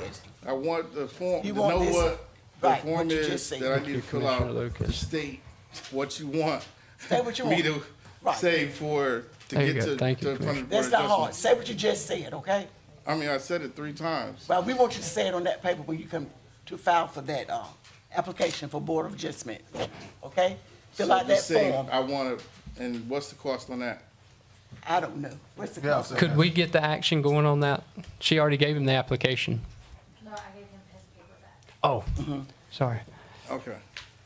All right, thank y'all. Do you understand me? Hey, you Yes, understand ma'am. what I said? Yes, ma'am, I did. Is the application on the website? What is he getting the application for? To fill out, to have a Board of Adjustments meeting? It's a special use application. Well, he wouldn't need that because the building is gone. So He's coming for the Board of Adjustments to get his money, to have that money dissolved. Okay, what so he's that's coming on the for. application. That's what he's Is that on the application? I don't know, this is part of the conversation we have to have with Mark, what actually looks like. So that's why Mark is telling you, we can't give Mr. Yes. Harris a definitive answer tonight on what his that he is, but we'll work something out with him.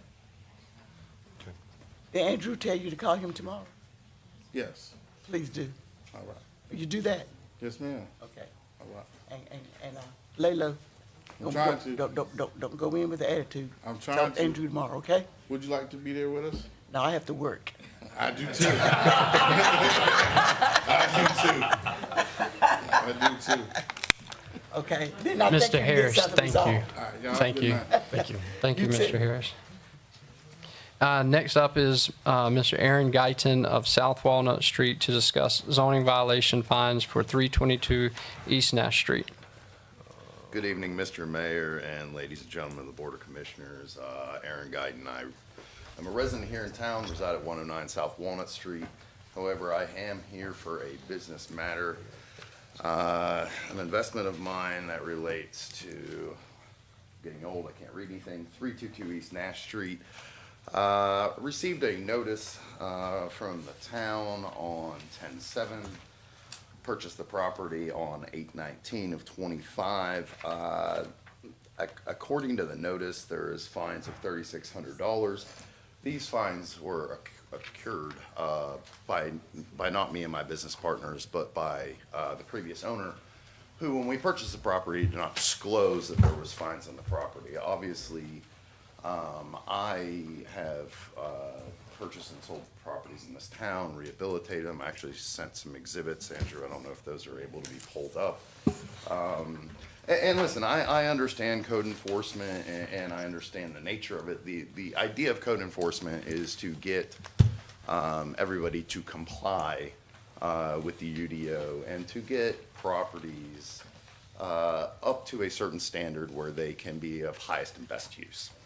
I have two exhibits of two properties that I have flipped in this town.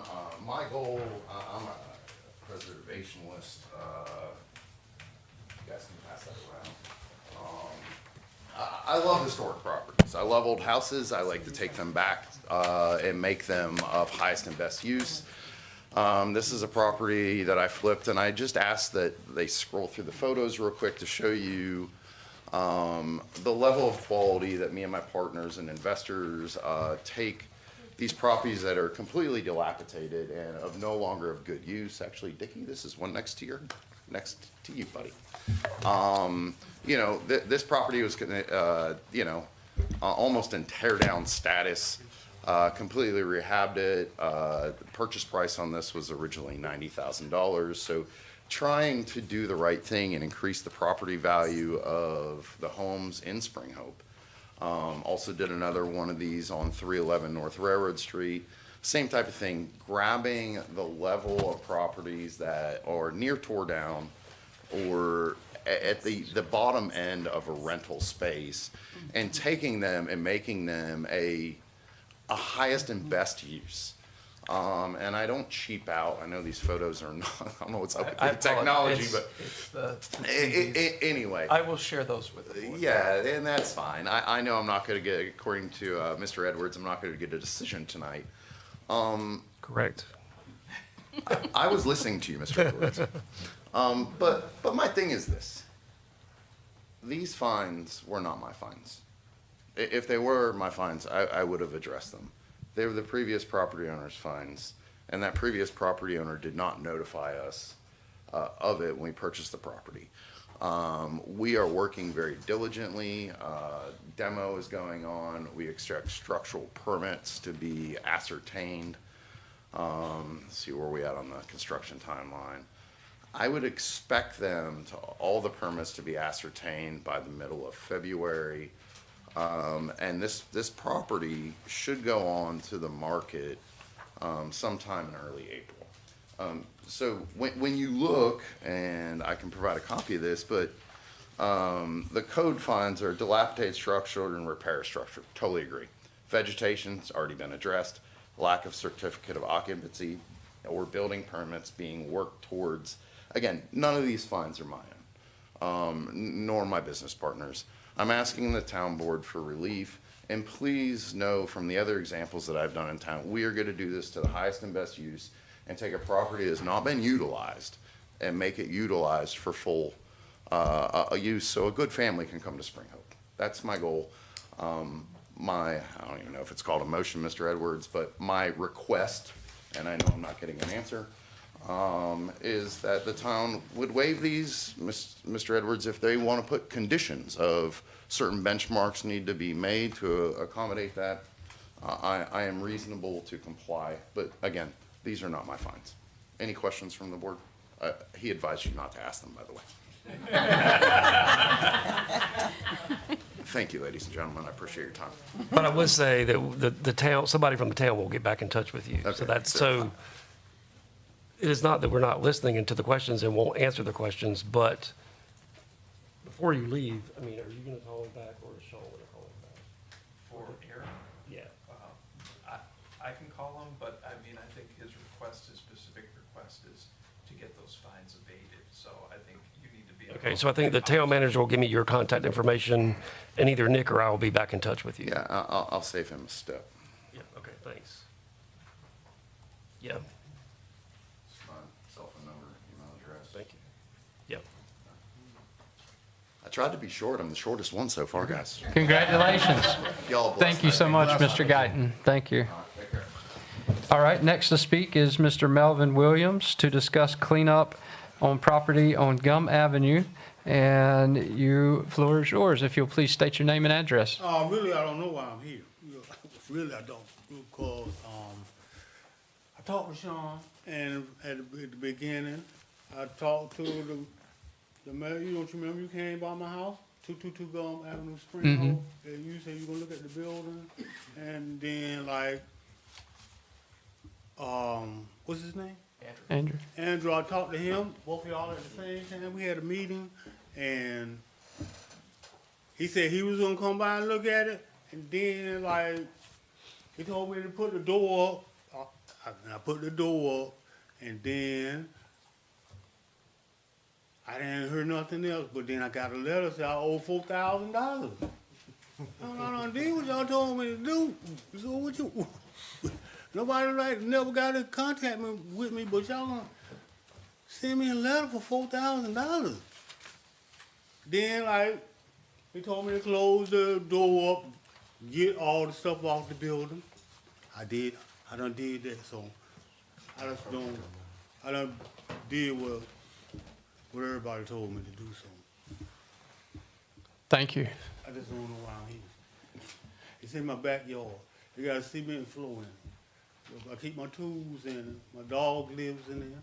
Got lawnmowers and refrigerators and stoves, washing machine. You know what I'm saying? It's just the roof caved in, but I'll clean everything off the roof already. I closed all the doors up, everything. It's all compliant? I wrote about this weekend, he did get rooted all out. Yeah. Okay. So it sounds like, yeah, it sounds like people are coming into compliance, and now that the fees have become a pattern here in recent time, now people are seeking, relief from that. And so I see that pattern happening, and I feel that there'll be a pattern of special use permits or discussions with the town attorney is where they'll end up landing, right? Yeah. Okay. There'll be a general discussion about this topic later in the meeting. Mm-hmm. Okay. Not about particular properties, but in general. Right, in general, yes. So please stay, and if you want to, and we're going to discuss, the attorney's going to discuss some of the specifics of that later in our meeting. You want me to stay? If you'd like to, because we'll be discussing things relevant to your situation. Okay. Or you could just call the manager tomorrow and get an update if you didn't want to stay. No, I'll stay for a little while. Okay.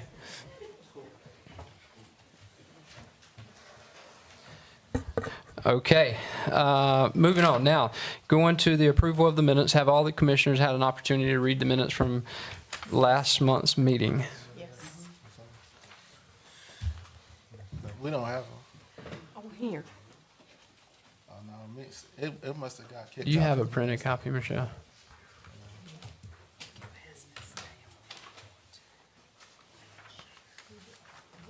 Yeah, this copy. I'm gonna do another copy of That's printed copy? that. Yeah, it's Thank you, Michelle. No, it's Lucas. Oh, you can borrow it. From Ms. Lucas. Okay, thank you.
All right. I make a motion to accept them. Thank you. I make a motion that we approve the minutes as written. Do we have it all in favor? Aye. Are we aye or nay down here? Aye. Okay. All right. Motion approved, and the minutes will go on record as written. Continued items, extending the ETJ previously tabled. Mr. Manager, can you bring everyone up to speed on that? Yes, sir. Thank you, Mr. Mayor. So basically, at last month's meeting, we had held a public hearing. The matter was tabled. So we need to carry it as a continued item unless this board decides that that's something they don't want to carry as a continued item, or give staff further direction on how to proceed. So that's why it's on the agenda. What is recommendation? Well, if it's something that the board wants to tackle, then we would continue in whatever direction the board wants to take it. If it's something that the board doesn't want to deal with at this time, then, I guess I don't know how you'd structure that motion. You don't typically structure a motion to disapprove something, so. Table it indefinitely. Have we Then it would done come off the any, agenda. not that we have to, but have we done any proactive reaching out to any of the other landowners to see, we had some that come and speak. Have we reached out to others or heard from others? Prior to last month's meeting, I spoke with quite a few people. Most of the people that I spoke with were favorable. A few said they didn't really see where it benefited them, but, we did send out notices per the statute, and, people reached out accordingly. Can I ask you to explain the benefit to the town of Spring Hope Well, with the ETJ? This is it's a planning decision, and so as the town grows, and it will continue to grow at whatever speed, depending on development, people will sell their land, and there are still some large tracts, both in the corporate limits and just outside the corporate limits, that can be developed. So planning for what that development looks like, not just residential, but commercial as well, will be important to the town, planning for the utilities and so on. Mr. White's a good example of that. He took two large parcels, well, a multitude of parcels, put them together, and that you have two subdivisions for lots of families. 257 families that have moved to Spring, or in the process of moving to Spring Hope. So that's the benefit. And I understand people's, anything that change is always difficult. Fundamentally, for most people, I don't think it will affect them either way. I mean, we're pretty user-friendly in this office where it comes to zoning. So we had a lot of people speak out against it, and you're saying that we also had some people speak in favor of it. I'll ask because this was a question we got and last month, what are the benefits to the taxpayers? If the ETJ were extended to go over their property, what is the benefit from the town, or what is the benefit? There isn't any direct benefit in terms of current taxpayers. We don't get any additional tax revenue or anything like that. It's just strictly for planning purposes. There isn't any direct benefit to the town. And then It doesn't help us with grants, none of the things that were raised. That doesn't really help us. And go ahead, what were you gonna say? One of the people said that the state had passed something in Senate that was gonna block from ETJ. Never Well, got I any, didn't- it I never didn't got see- any further. I never saw that. Yeah, the state is looking at potentially taking that right away from municipalities. Yeah. And We had a so, room full of about 40 people in here fussing about that. and I think we should again, just right table now. that. I don't think that's gonna be. Now, a lot of this was with the old board, and so I'm not sure if the new board feels up to speed on everything that's going on to be able to make a motion and vote on it tonight. It would basically extend the jurisdictional authority that the town has over property into areas where it's not currently at. So it would expand our extraterrestrial jurisdiction. It would expand essentially like a miniature version of our town limits, where if they wanted to change something, they would have to come here in Nash County. So that's the downside of it for the residents, is that it adds an additional step, and they are then privy to any of the code enforcement, any of the town, or excuse me, zoning, when it comes to zoning and building and subdivisions development, or what they do with the property, they would have to come here as well. So do y'all feel comfortable voting on this, or do you want to maybe have a meeting with the manager and get more information, or the attorney?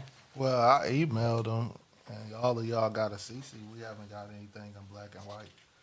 The people came and talked, so we got to do what the people say. We got to be transparent about it. My concern about this is, let's say some big industry wants to come just outside of Spring Hope in the ETJ area and buy several acres of land. And if we don't extend the ETJ, then we have no say-so. Is that what you're saying? If it's outside of, I'm sorry, ma'am, Commissioner Brantley, if it's outside of our jurisdiction, that process is entirely regulated by the county. If it's in our ETJ, then, the town decides in advance what that zoning will look like with the property owner usually, particularly where commercial property is concerned. Excuse me.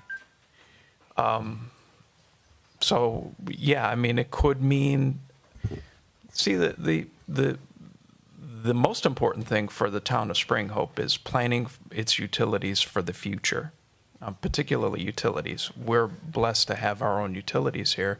And so then any expansion of those utilities, and there probably should be expansion in the future, you'd want to plan that out. And, the ETJ gives you the opportunity to do that, so. I'd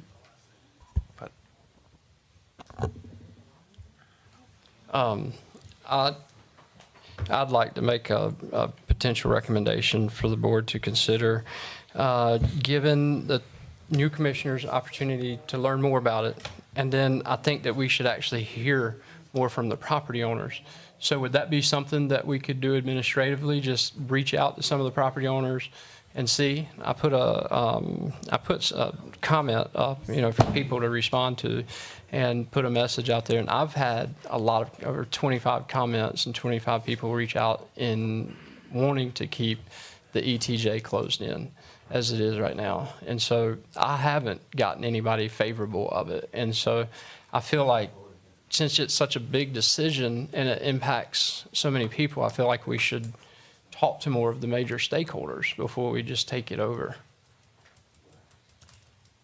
Beyond the method of outreach, beyond noticing as we've done, I just don't know how to reach out to folks otherwise. So we could invite a public hearing if we wanted to with the residents that live out there, and they could sign up and they could speak. That would be a possible way for the board to hear directly from them, like we did tonight. I think that's a matter for the town attorney to weigh in on, because you closed the last public hearing, so I don't know what Well, that- not tonight. I'm No, just no, I talking mean, about- in the future. Yeah, in the future.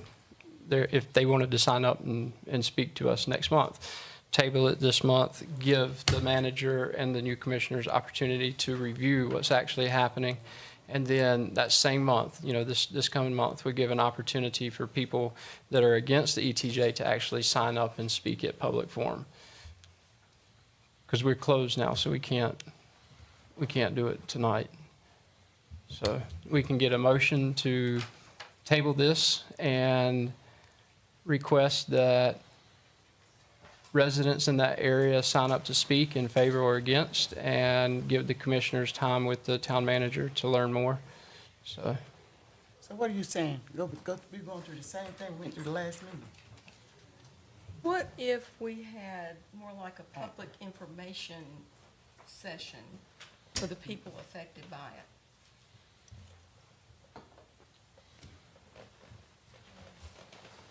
have you heard anybody in favor of it?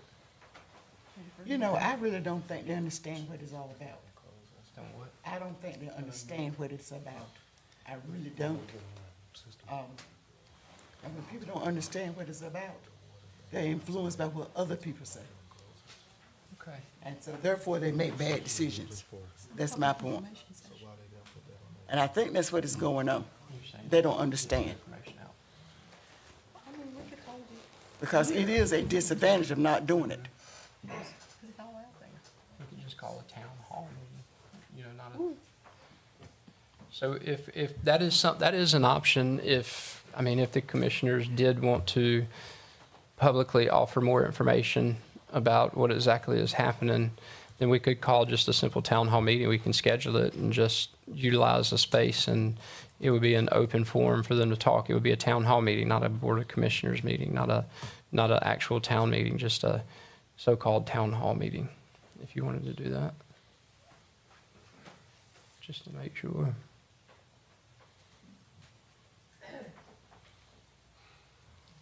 Let's table it. Okay. I make a motion, we table it. Did you want to add anything to that as far as what we plan to do, or what you'd like the board to do while it's tabled this month? We gotta get more research on it. This is a new elected board. He said that some people wanted it, but I heard a whole lot of people in here yelling and screaming, saying that he was lying, and it was a lot of chaos in here. So that's what I'm talking about, negativity. It was in here, it was in here. I'm talking. You need to get the facts first before you start talking negative. That was my point. And a lot of people don't understand. That's my thing.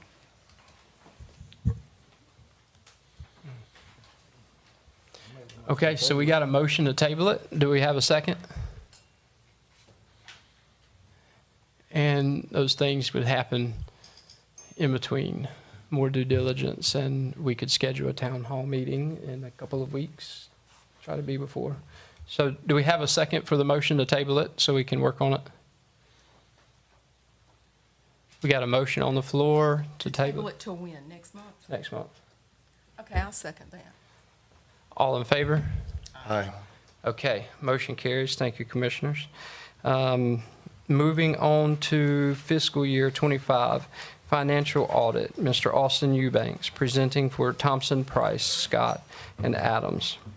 Are you available? Is he here? Is he going to be remote? Yes, he's going to Okay. be remote in.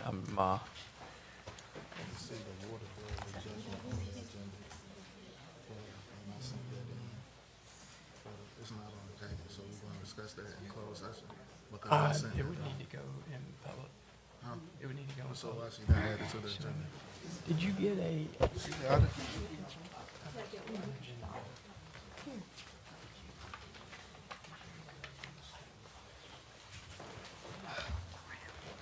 It's on there. It's on there. I don't see it up here, though. It's in new items. Okay. Beautiful.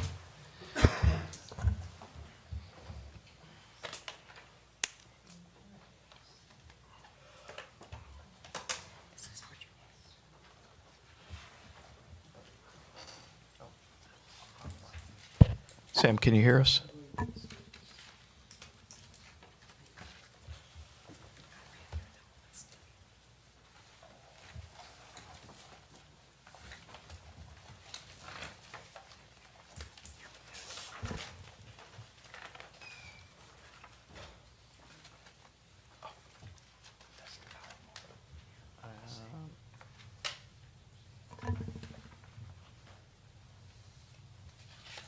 Oh, he can hear us. Well, we can't hear you. Are you muted? I have it. Yeah, it's way up there.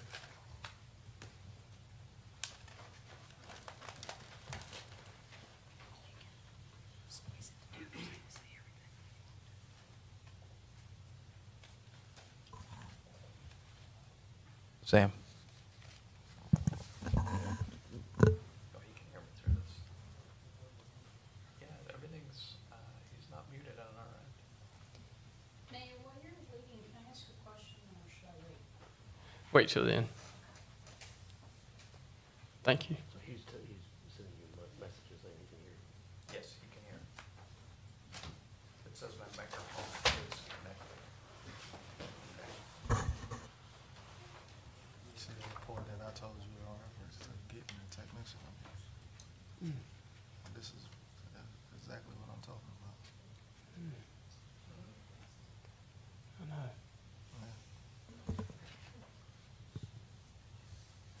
Technology. Computers.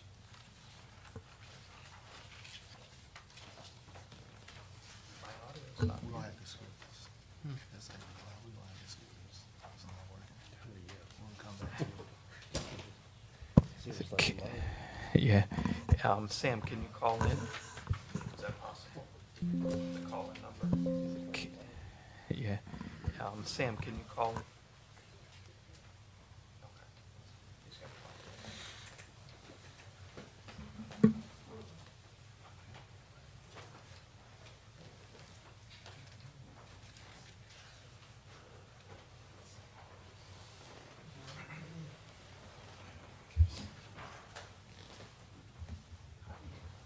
You share their screen on this one? They moved it from where it used to be down here.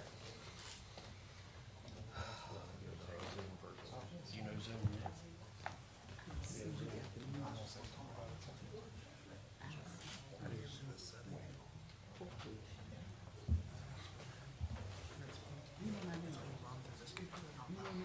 Yeah, this one.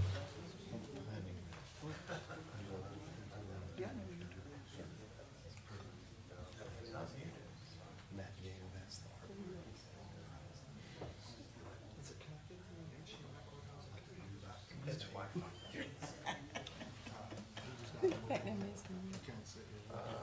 Number should be, Do we need to do this next month, Andrew? We'll come back to it. We have to meet this, there's a deadline for us well, to, yeah, I mean, it's better to, since we got it all set up, if you just give me a moment. okay. Mr. Mayor. I thought it was completely down.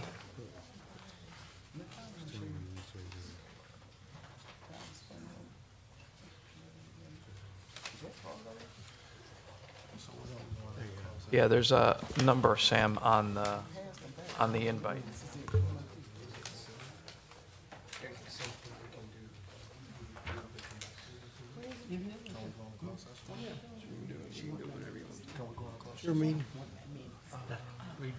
We're gonna give him a minute to do that.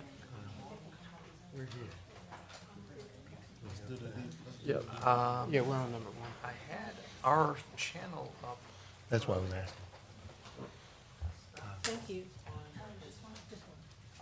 Yeah, I actually. So we can do one of the others and come back to it in a few minutes. Would you be able to possibly multitask and we could go over item number 2 while, Yeah. while you're getting connected? Or actually, the town attorney has an agenda item that he Okay. needs to add, so maybe, Tom. Yes, if he's Sure. ready. that would be great. If you Keep look it at the moving. memorandum that I handed out earlier tonight, it looks like this. I think you probably have it. and this relates to some of the stuff you have heard tonight about the code enforcement fines that Mr. Lucas has been working on. And the question that Commissioner Tony asked at the last board meeting was, and if you've heard addressed in some of the comments tonight in the public forum, about whether or not the fines that have been imposed can be removed or reduced. And so I would, if you turn to page 4 and look under the section that says conclusions and the recommendation, that's probably the place to start, actually. So in thinking about some of these fines and penalties that are out there that people have incurred because they didn't bring their property into compliance as the code enforcement officer had encouraged them to in time. The way you think about these things is actually 2 different types of cost that the town can recoup. And one is abatement costs, and one are the fines and penalties that people have incurred. And the fines and penalties are a lot of what you've heard about tonight from the members in the public forum, of where they weren't in compliance. There was a hearing in front of the code enforcement officer.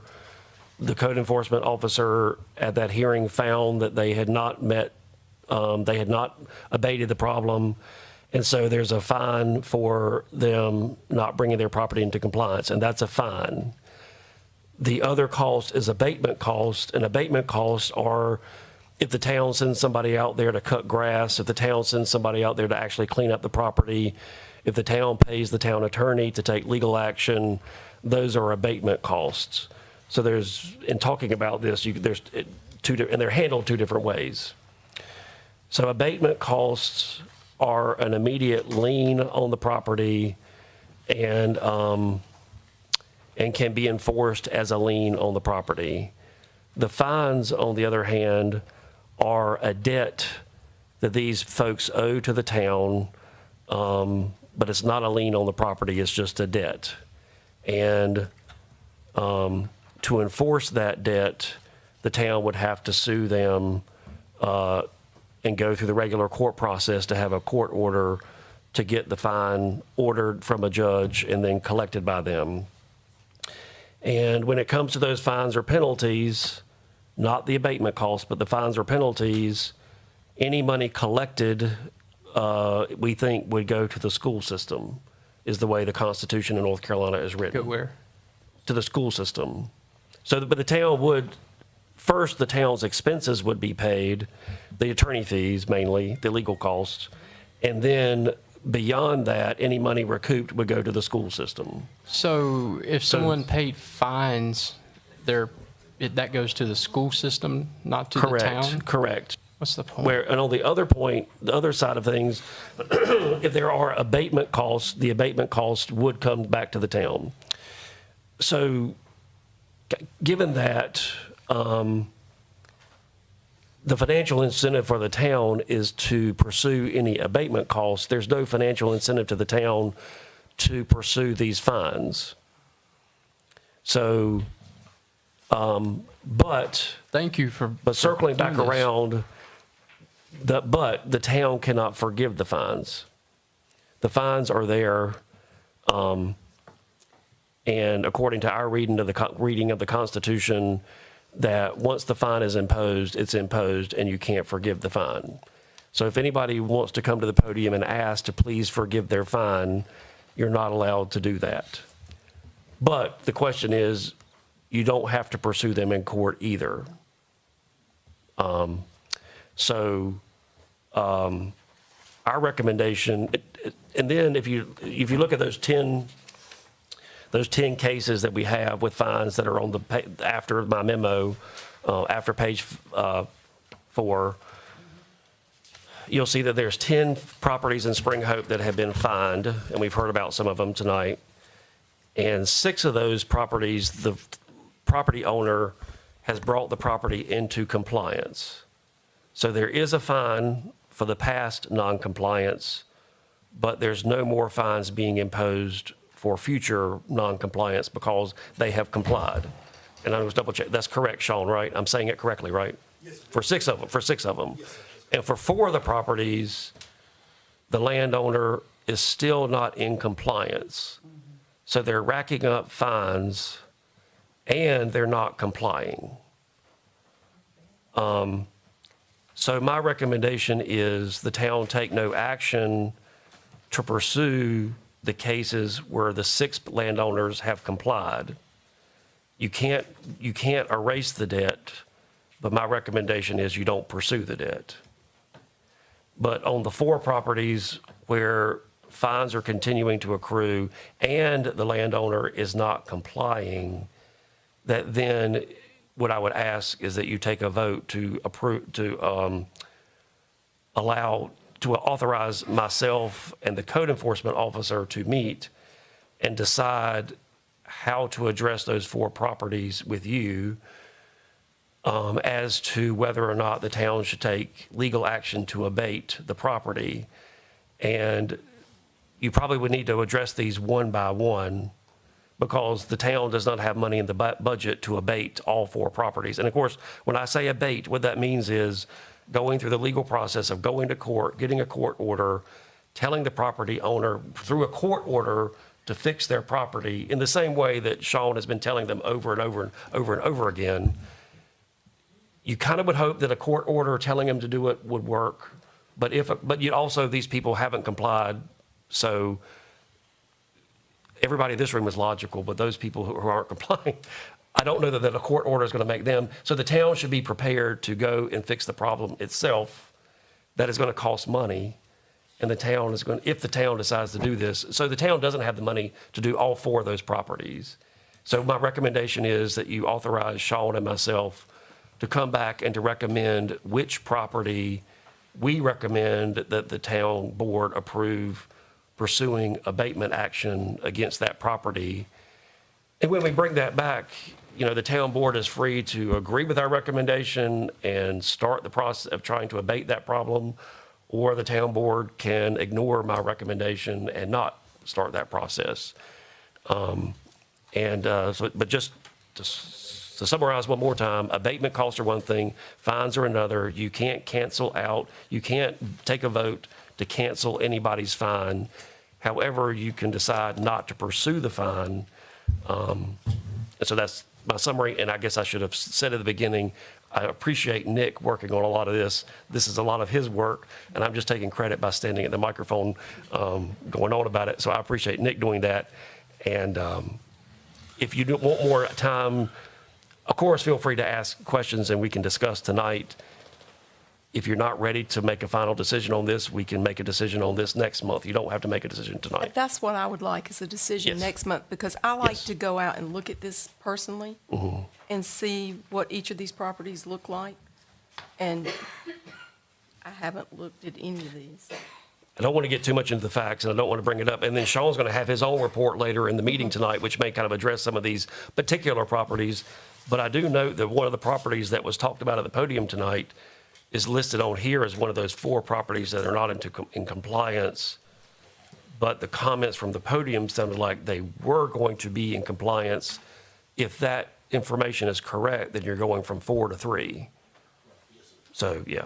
Have these 4 active property owners had a certified letter where they had to sign for it Yeah. and come in If for they're- a meeting? Because if you're looking at this list, Sean encourages, cajoles, and harasses people to come into compliance. And only when they don't do that, then does he start the hearing process.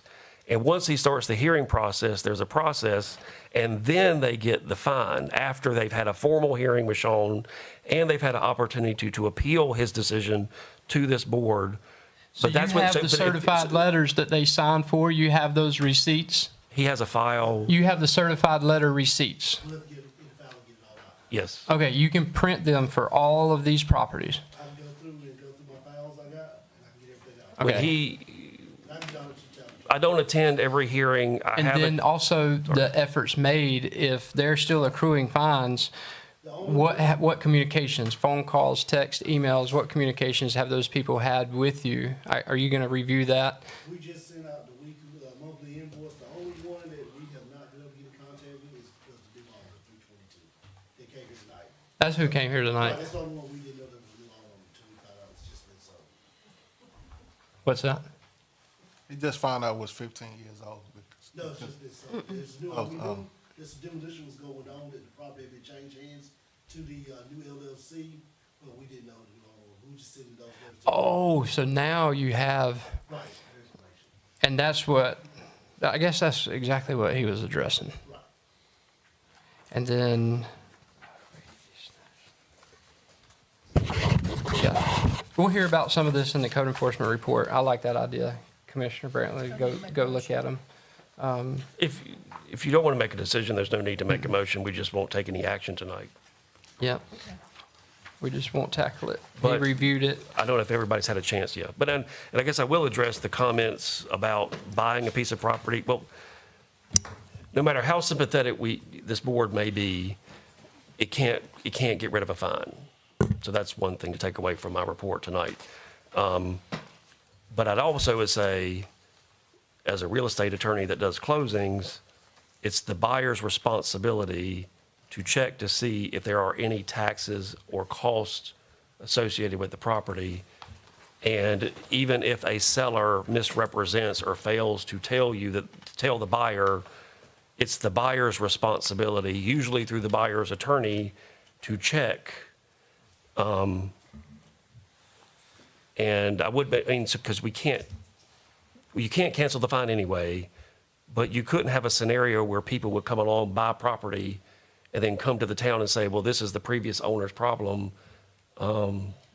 If you're buying a piece of property, you're buying it with those taxes on it, so that's, anyway. Now, what about,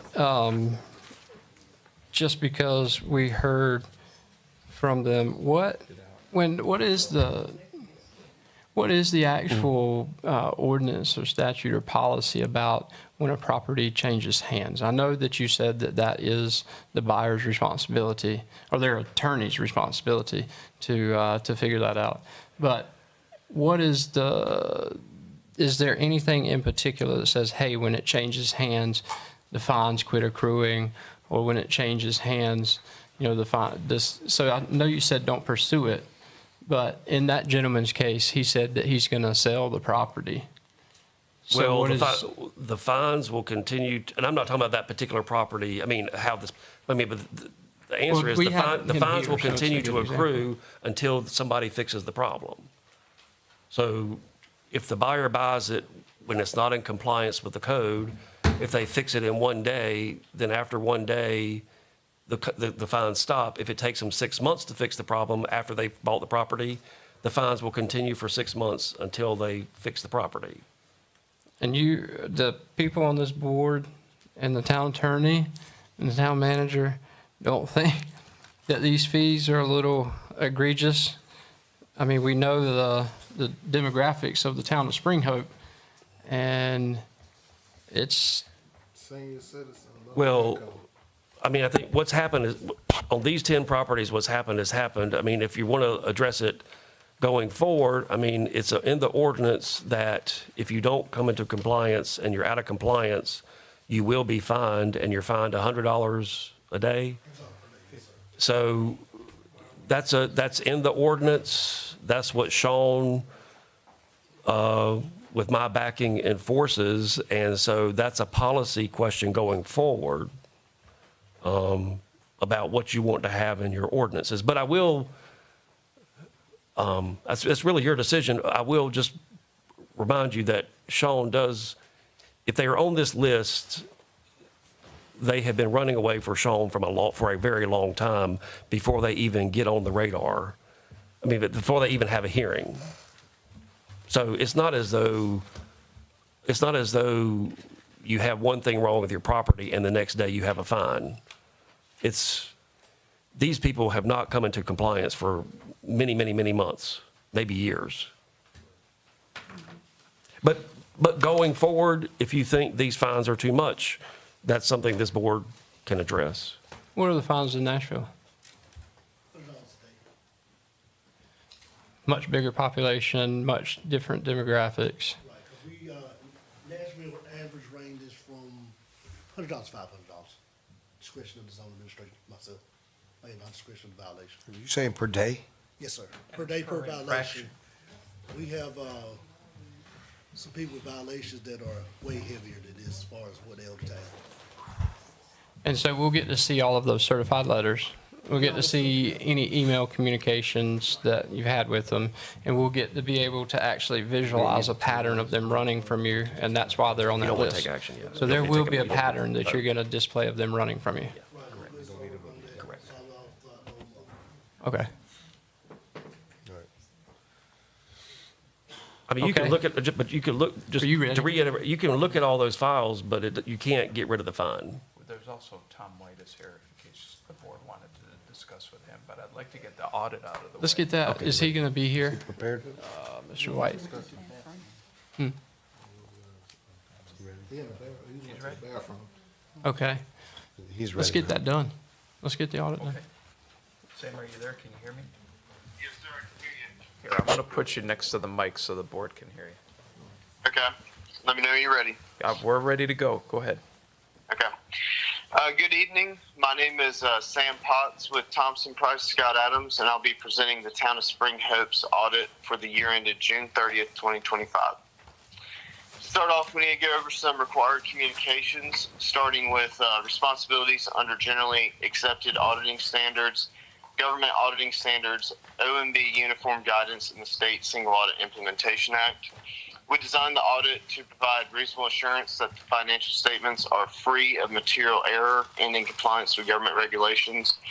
We performed all planned procedures and had complete access to both management and required information, and there were no significant deficiencies in the internal control this year. There was one change in accounting policies this year. It was GASB 101, which is addresses sick leave.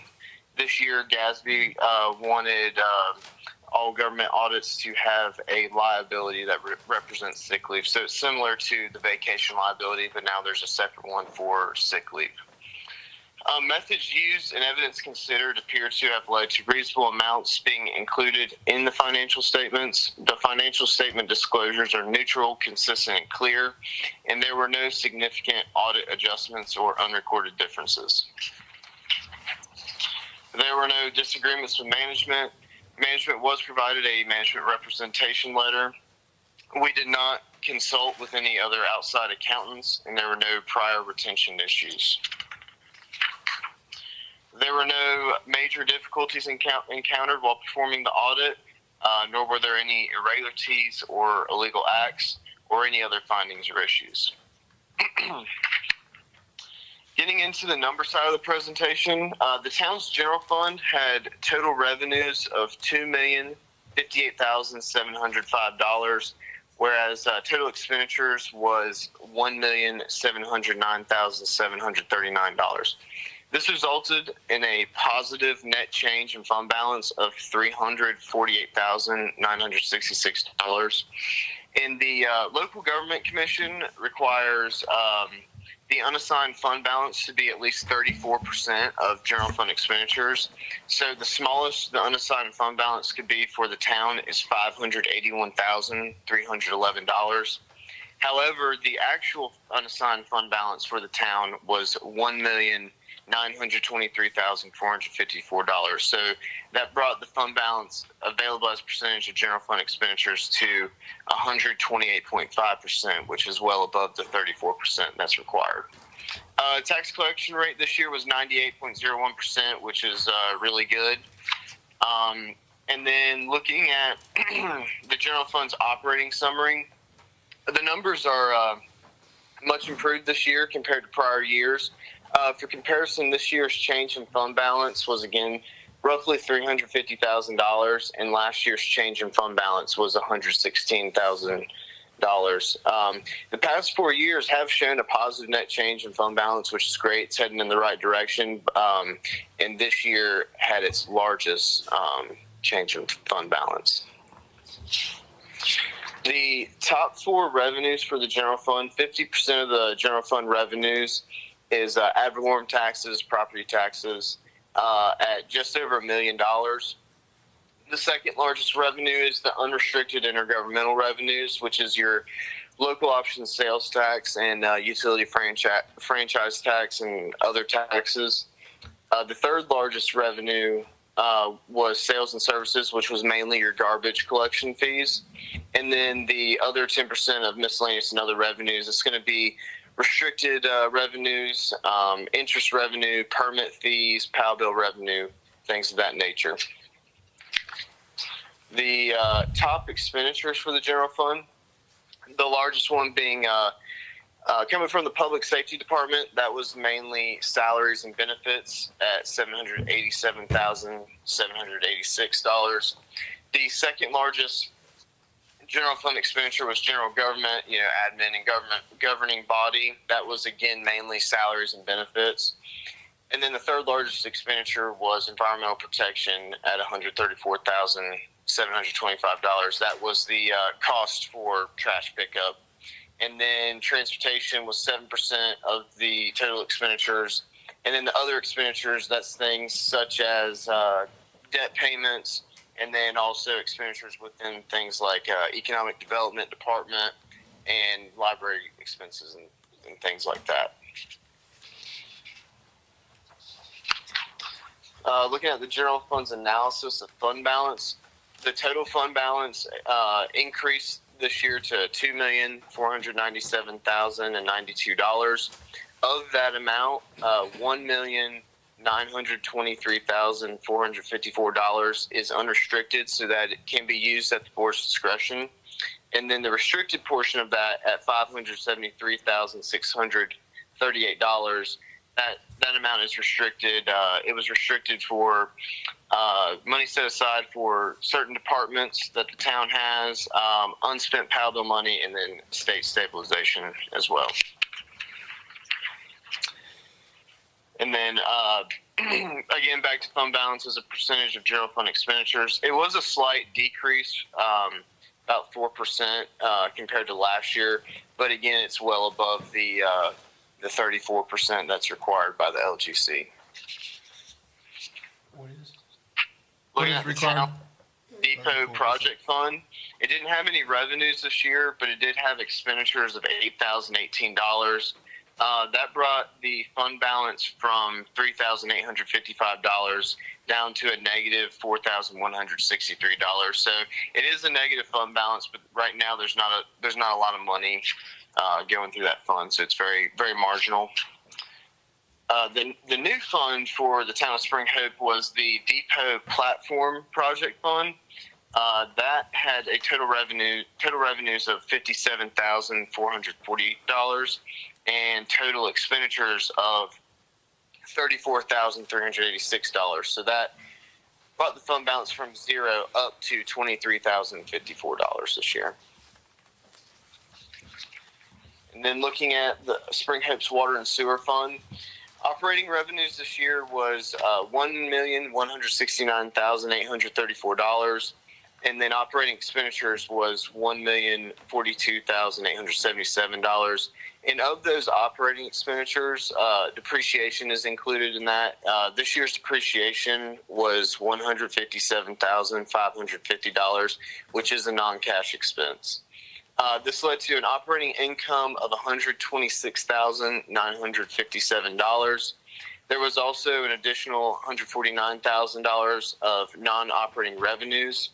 So the total change in net position this year was $276,426.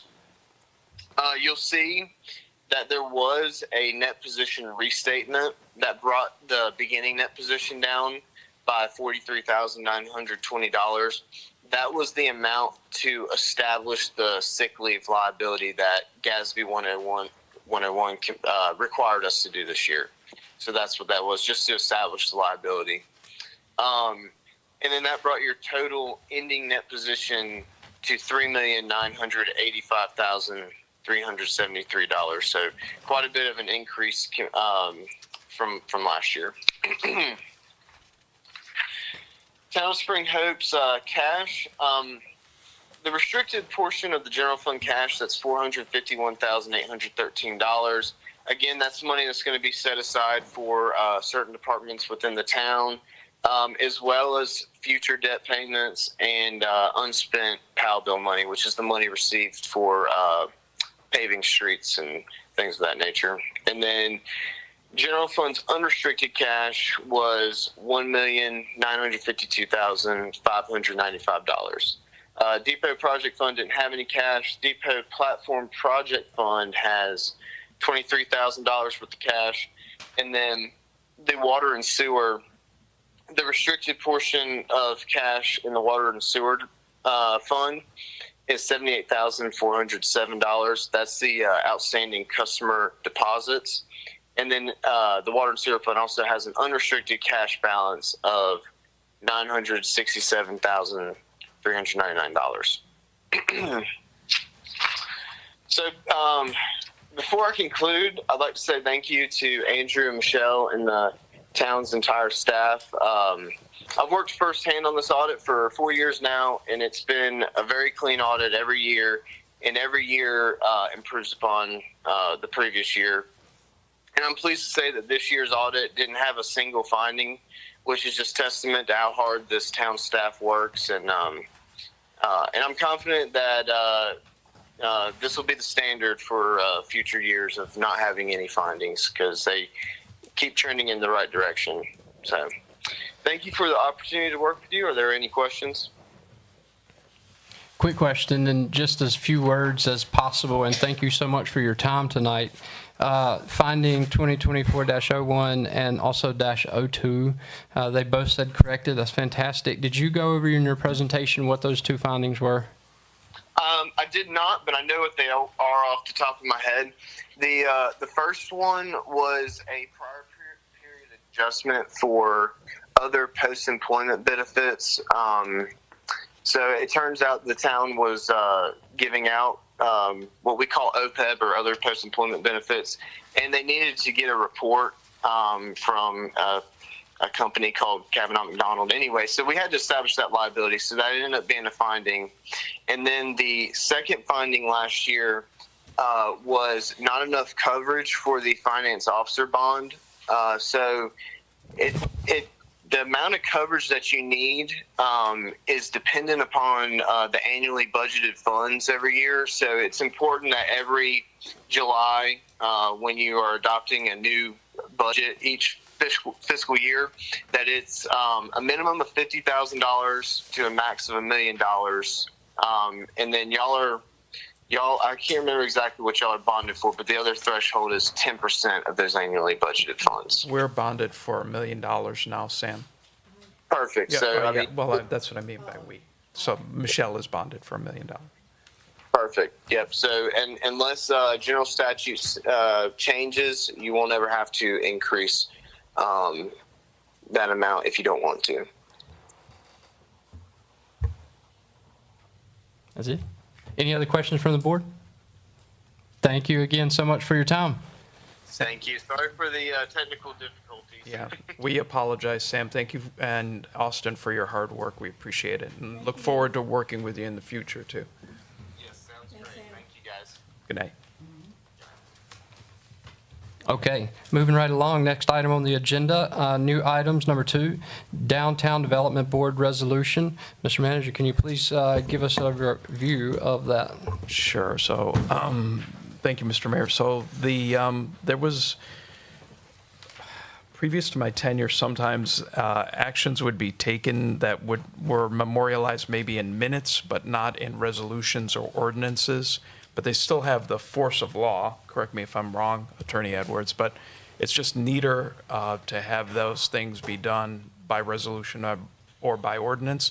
It also, we are hoping to convey, there have been some issues with attendance, for example, on DDB. I'm not, casting any stones at anyone, but this is just an issue that has come up. But there isn't a mechanism to resolve that issue. So if the board establishes such a mechanism, then it would come back to the board to resolve it. So, and by board, I mean this board. Is that a copy of the resolution right there?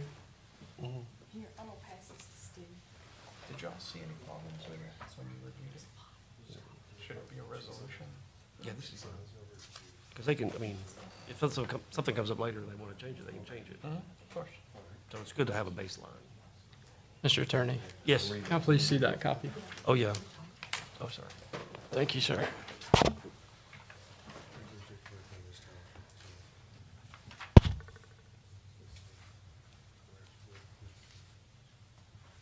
So this is what we talked about, just codifying, just making it official. Yes. Okay. Okay. So this is just legal language. Our Downtown Development Board has been operating and done so many great things. Ms. Brantley came from that board. Mr. Brumfield came from that board. So we see a pattern of people on the Downtown Development Board coming up to the Commissioner State, and they do so much. And this will actually get it into the ordinances properly where they can function the proper way that they're supposed to. That's all. I have two comments. Please, yes, ma'am. Okay, I have two concerns. One is, we talked about this, I think, at the November Downtown Development Board meeting, and they discussed it again at the last work session in December. And would it be feasible, I know they don't adopt this, I know this is our thing to adopt, but do you think they need to get a look at this first before we do anything official with it? And then my other thing that's not in here, when I joined the Downtown Development Board 5 years ago, it was not written in any bylaws, but they decided on their own to have a member from the Chamber of Commerce Board to serve on the Downtown Development Board, to have that continuity and unity between the two organizations. And I wonder if we need to address that in this also. If I can add to that, we did discuss this in November, and there was several things that I think, as the group, they were really, really wanting. My question is, did they send this up, or was this created by? No, this was created from our November meeting, Okay, but I know that they're really struggling with the part about attendance yeah. and the part about limiting term limits. Right. Did you ask if this needs to go back to them first? That's that what what I you were asking? said, yeah. Yeah. Do we need to let them look at this first? That's why I was asked, so they haven't seen it yet. Before, no, they haven't seen Okay. it. And then my second question was about, do we need to include language in it about the Chamber of Commerce having a seat, being one of those 7 people?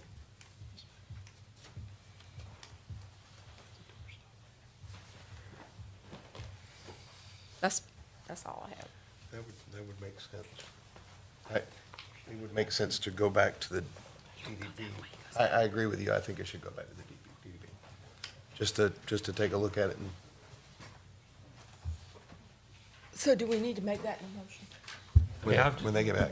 If everybody consents, if the other two commissioners consent to just hold this over and let that, if the town manager agrees and y'all agree to take it to the DDB, then you don't need to make a motion.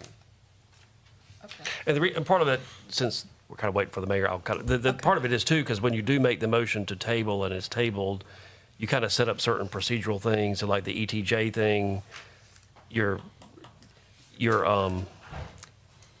procedurally, you're putting more restrictions on yourself than you need to.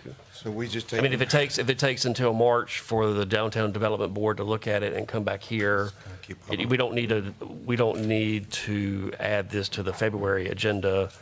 On the other hand, if you table it, then there's an issue of, does it come back up? Well, the Downtown Development Board will meet the 3rd Monday of this month. It might snow.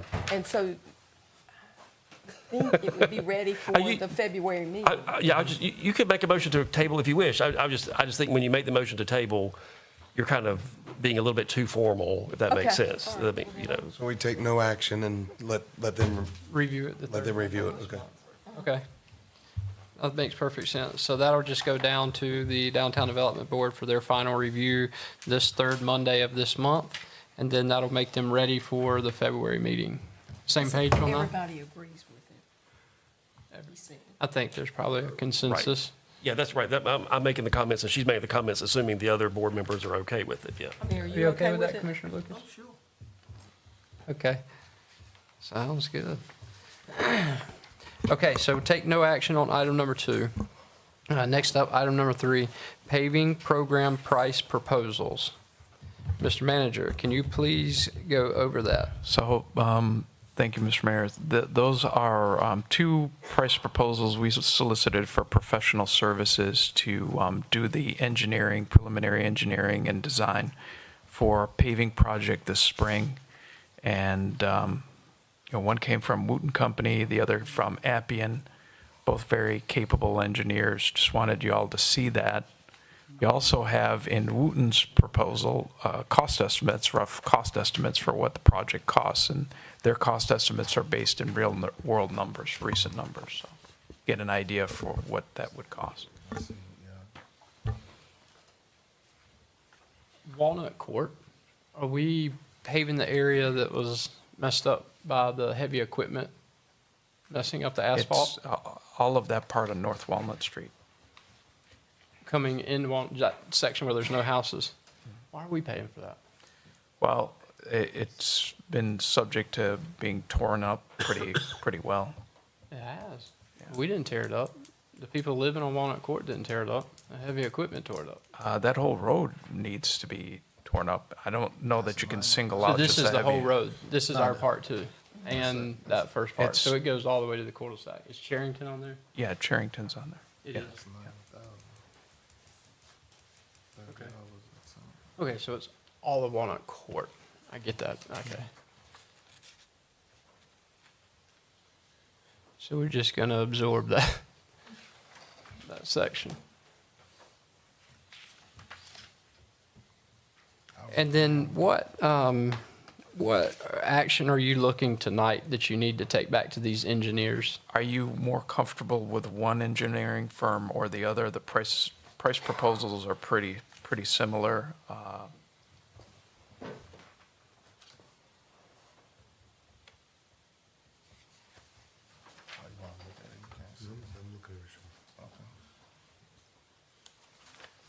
Would like to engage somebody though in the next, prior to the next meeting so that they can get them more under contract. research, more homework. Right.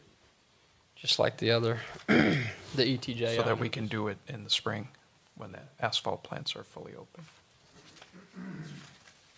Okay, so no sense of urgency to pick an engineer tonight. And will it delay the project by not picking, they're still within reasonable schedule for Yeah. springtime if we let them know next month? Yes. Okay. That'll give us more time to look at them. So do y'all want to make a motion to? I don't think you need a motion.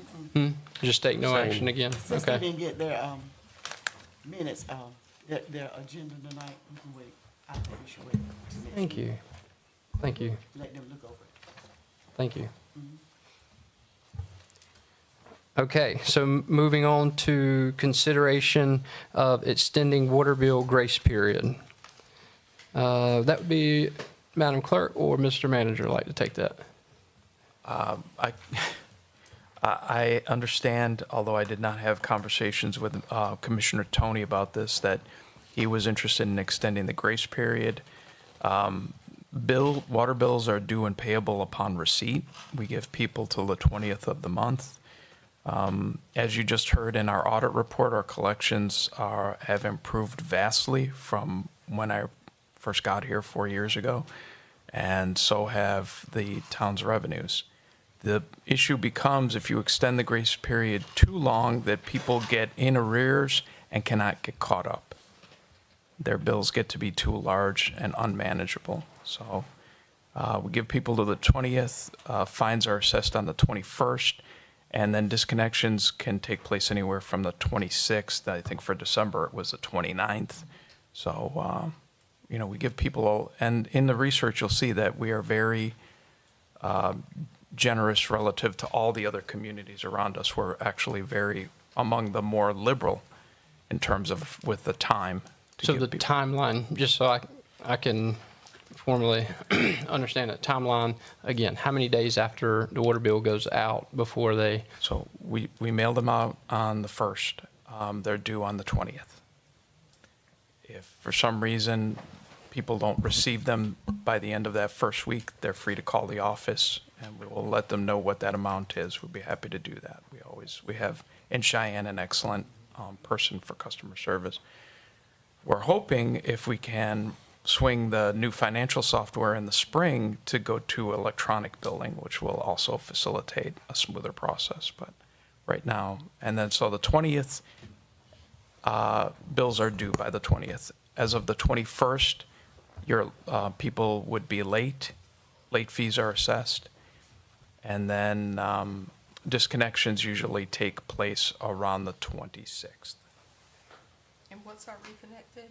$75, which also is pretty universal.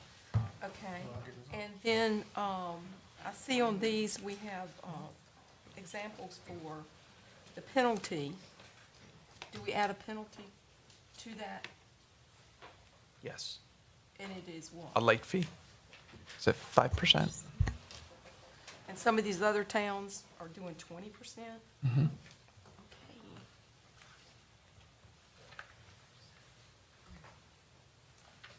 you have like which towns? Do you know who is doing that? Like any I actual, sent It's, where is the paper I sent out? it's in there like which towns are doing it? Yeah. Here we go.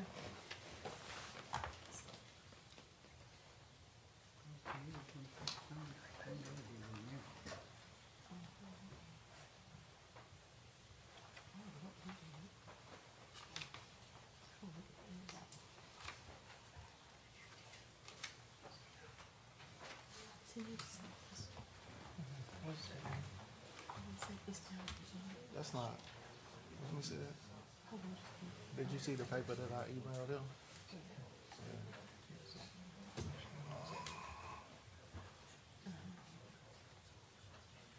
What'd you say? Did you see the email that I sent you? I'm requesting 5, but National give 10 days, we only give 5. What days for you? Meaning, this is what he's proposing. People are not getting their water bills on time. We only get, if you have a job, you're retired. When you get a bill, you need at least 10, if you don't get paid twice. Yeah, so you get two times people get paid, 2 weeks or 30 days. If you don't have it this Friday, 20 days. you won't, Get 20 days. you don't get 20 days.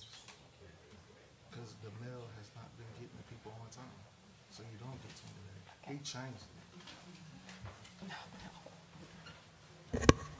Which number are you on to time period? So they have 20 days before the late fee starts. So it goes out on first, let's say they don't get it till the 10th. They have 20 days. Do we know what the issue is with the mail? I know, No, this is what I got it, but I didn't get mine till the 17th. on a certain day. Is there a mail issue? Yeah, the mail issue was with the Okay. Got clarification on what we're actually looking at now. So looking at the 21st when the late fee starts and giving them 10 days after the late fee starts before disconnect instead of 5. So extending that late fee to the disconnect period from 5 days to 10 days. That is what, I sent a report to all of y'all. That's in the, Nashville does the same thing. Zeppelin does the same thing. Y'all didn't, Where's the thing that Linda worked on? You got the exact dates in Nashville and everybody. yeah, Nashville's date, their due date is the 15th, and ours is the 20th. yeah.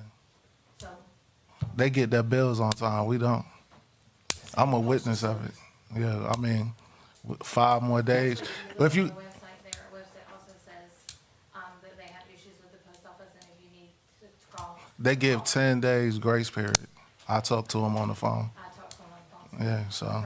But if they start on the We 15th, we was given 20 days before we got this manager. We give 20 days. He came and changed it. and we were also $80,000 in debt in water and sewer, which was which part of that was because we weren't getting paid on time. So if you give them an extra 10 days. That's No, it's not no extra 10 days. I said 5. Can I please finish? You already given them 5. Carry on. So if you're gonna give them extra time, if they get, if we're not gonna cut them off on the 26th and you give them an extra 5 days, that puts it on the 31st. That means we can't bill. That means that, their bills, their payments go to the next month. So at the end of the year, that means we're behind. That's why we were behind before. We were, like I said, anywhere from $80,000 to $90,000 in debt. The very first year he came, we had a terrible audit. Because of that and because of the low rates, we were in trouble, and that's why we went on the UAL. Well, we had numerous of people come in here and complain about the quality of the water.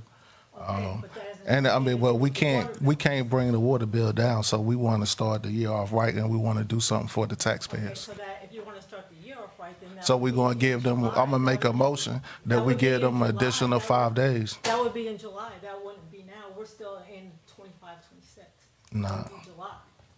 Okay. Attorney Edwards, just out of entertaining and being fair and transparent with all commissioners, is that a policy that is fiscally bound to July? Or is that a policy that can be changed now? That's a policy, right? It can be changed now? Well, their budget, the town manager last spring drafted a budget with the revenue, and the expenses can't exceed the revenue. So you can still change the policy, but you have to factor in if that's going to change a revenue line, then you're going to end up in June being behind. And I'll defer a little bit to Michelle. You would need to adjust the budget in June. You know, and I'm saying this neutrally, I don't know. I'm just an attorney, I don't know. I don't know what impact, but if, It's based on the revenues that we projected to get in for this year. and if you make a change, If we make a change, that then like I changes. said, we're gonna be behind, like we were before. So it's currently the 25th. Would the 28th be able to keep you still within that? It depends on how the 28th and the 25th fall, Look, right? Because the 28th could fall on a Saturday or a Sunday. most people know that water bill is due the 20th.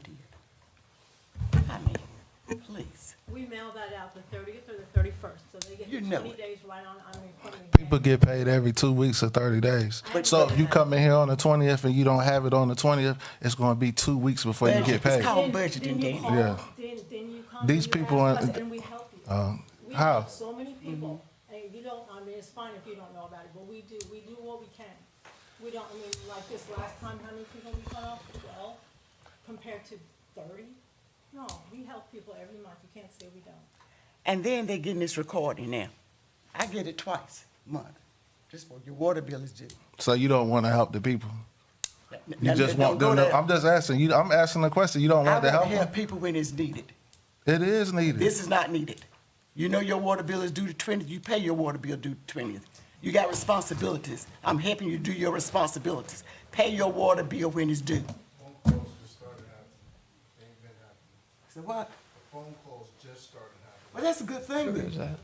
That's an Okay. improvement. That's a good thing. So, Remind you that your water bill is due the 20th. It is an improvement. Our water's still brown. so we are out of public forum right now.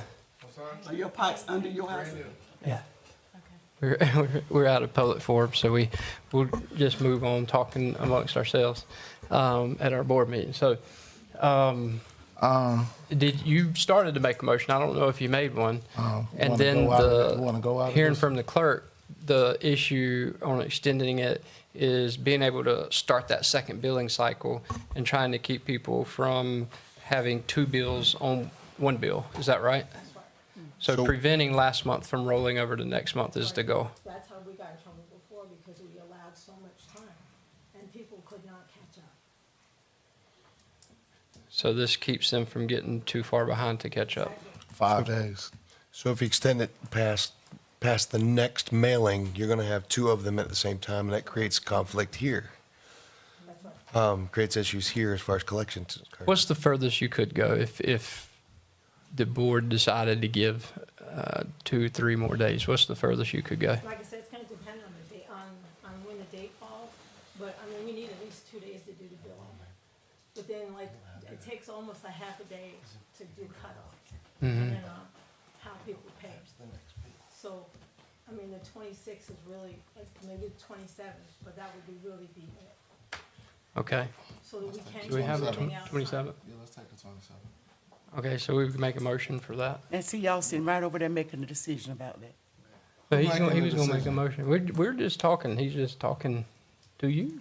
She just made a comment, and I said the 27th. He asked me what would be the ultimate, I mean, what would be the last date we could, and like I said, though, it kind of depends on how the date falls. If it falls on Friday or Saturday or Sunday, then all bets are off, and we'll have to do it a day early. That's a good point.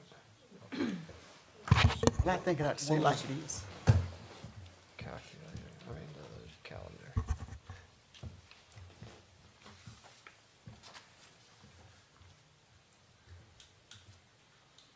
And going back to your question, Steve, yes, we've been having a lot of problems with the post office. I've been speaking with the man from Greensboro, the bulk mail supervisor. He's got us on the right track now, but the town of Spring Hope's post office has to comply with what he says, and right now they're not doing it. So, that's an issue. I can't control what they do, I can Understand. only control what we do, and we're doing exactly what he tells us to do. We're Understand. following the rules.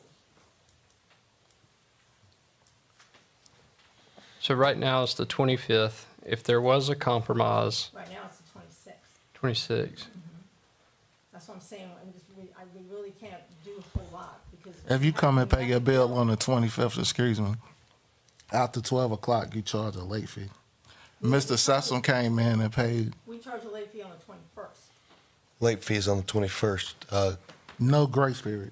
cutting it off on the That is a 20th. grace period. The No. 20 days is the grace period. Your bill is due upon receipt. You have already used the good or service. You have used it the month prior, so it's due when you receive it. The grace period is the 20 days. I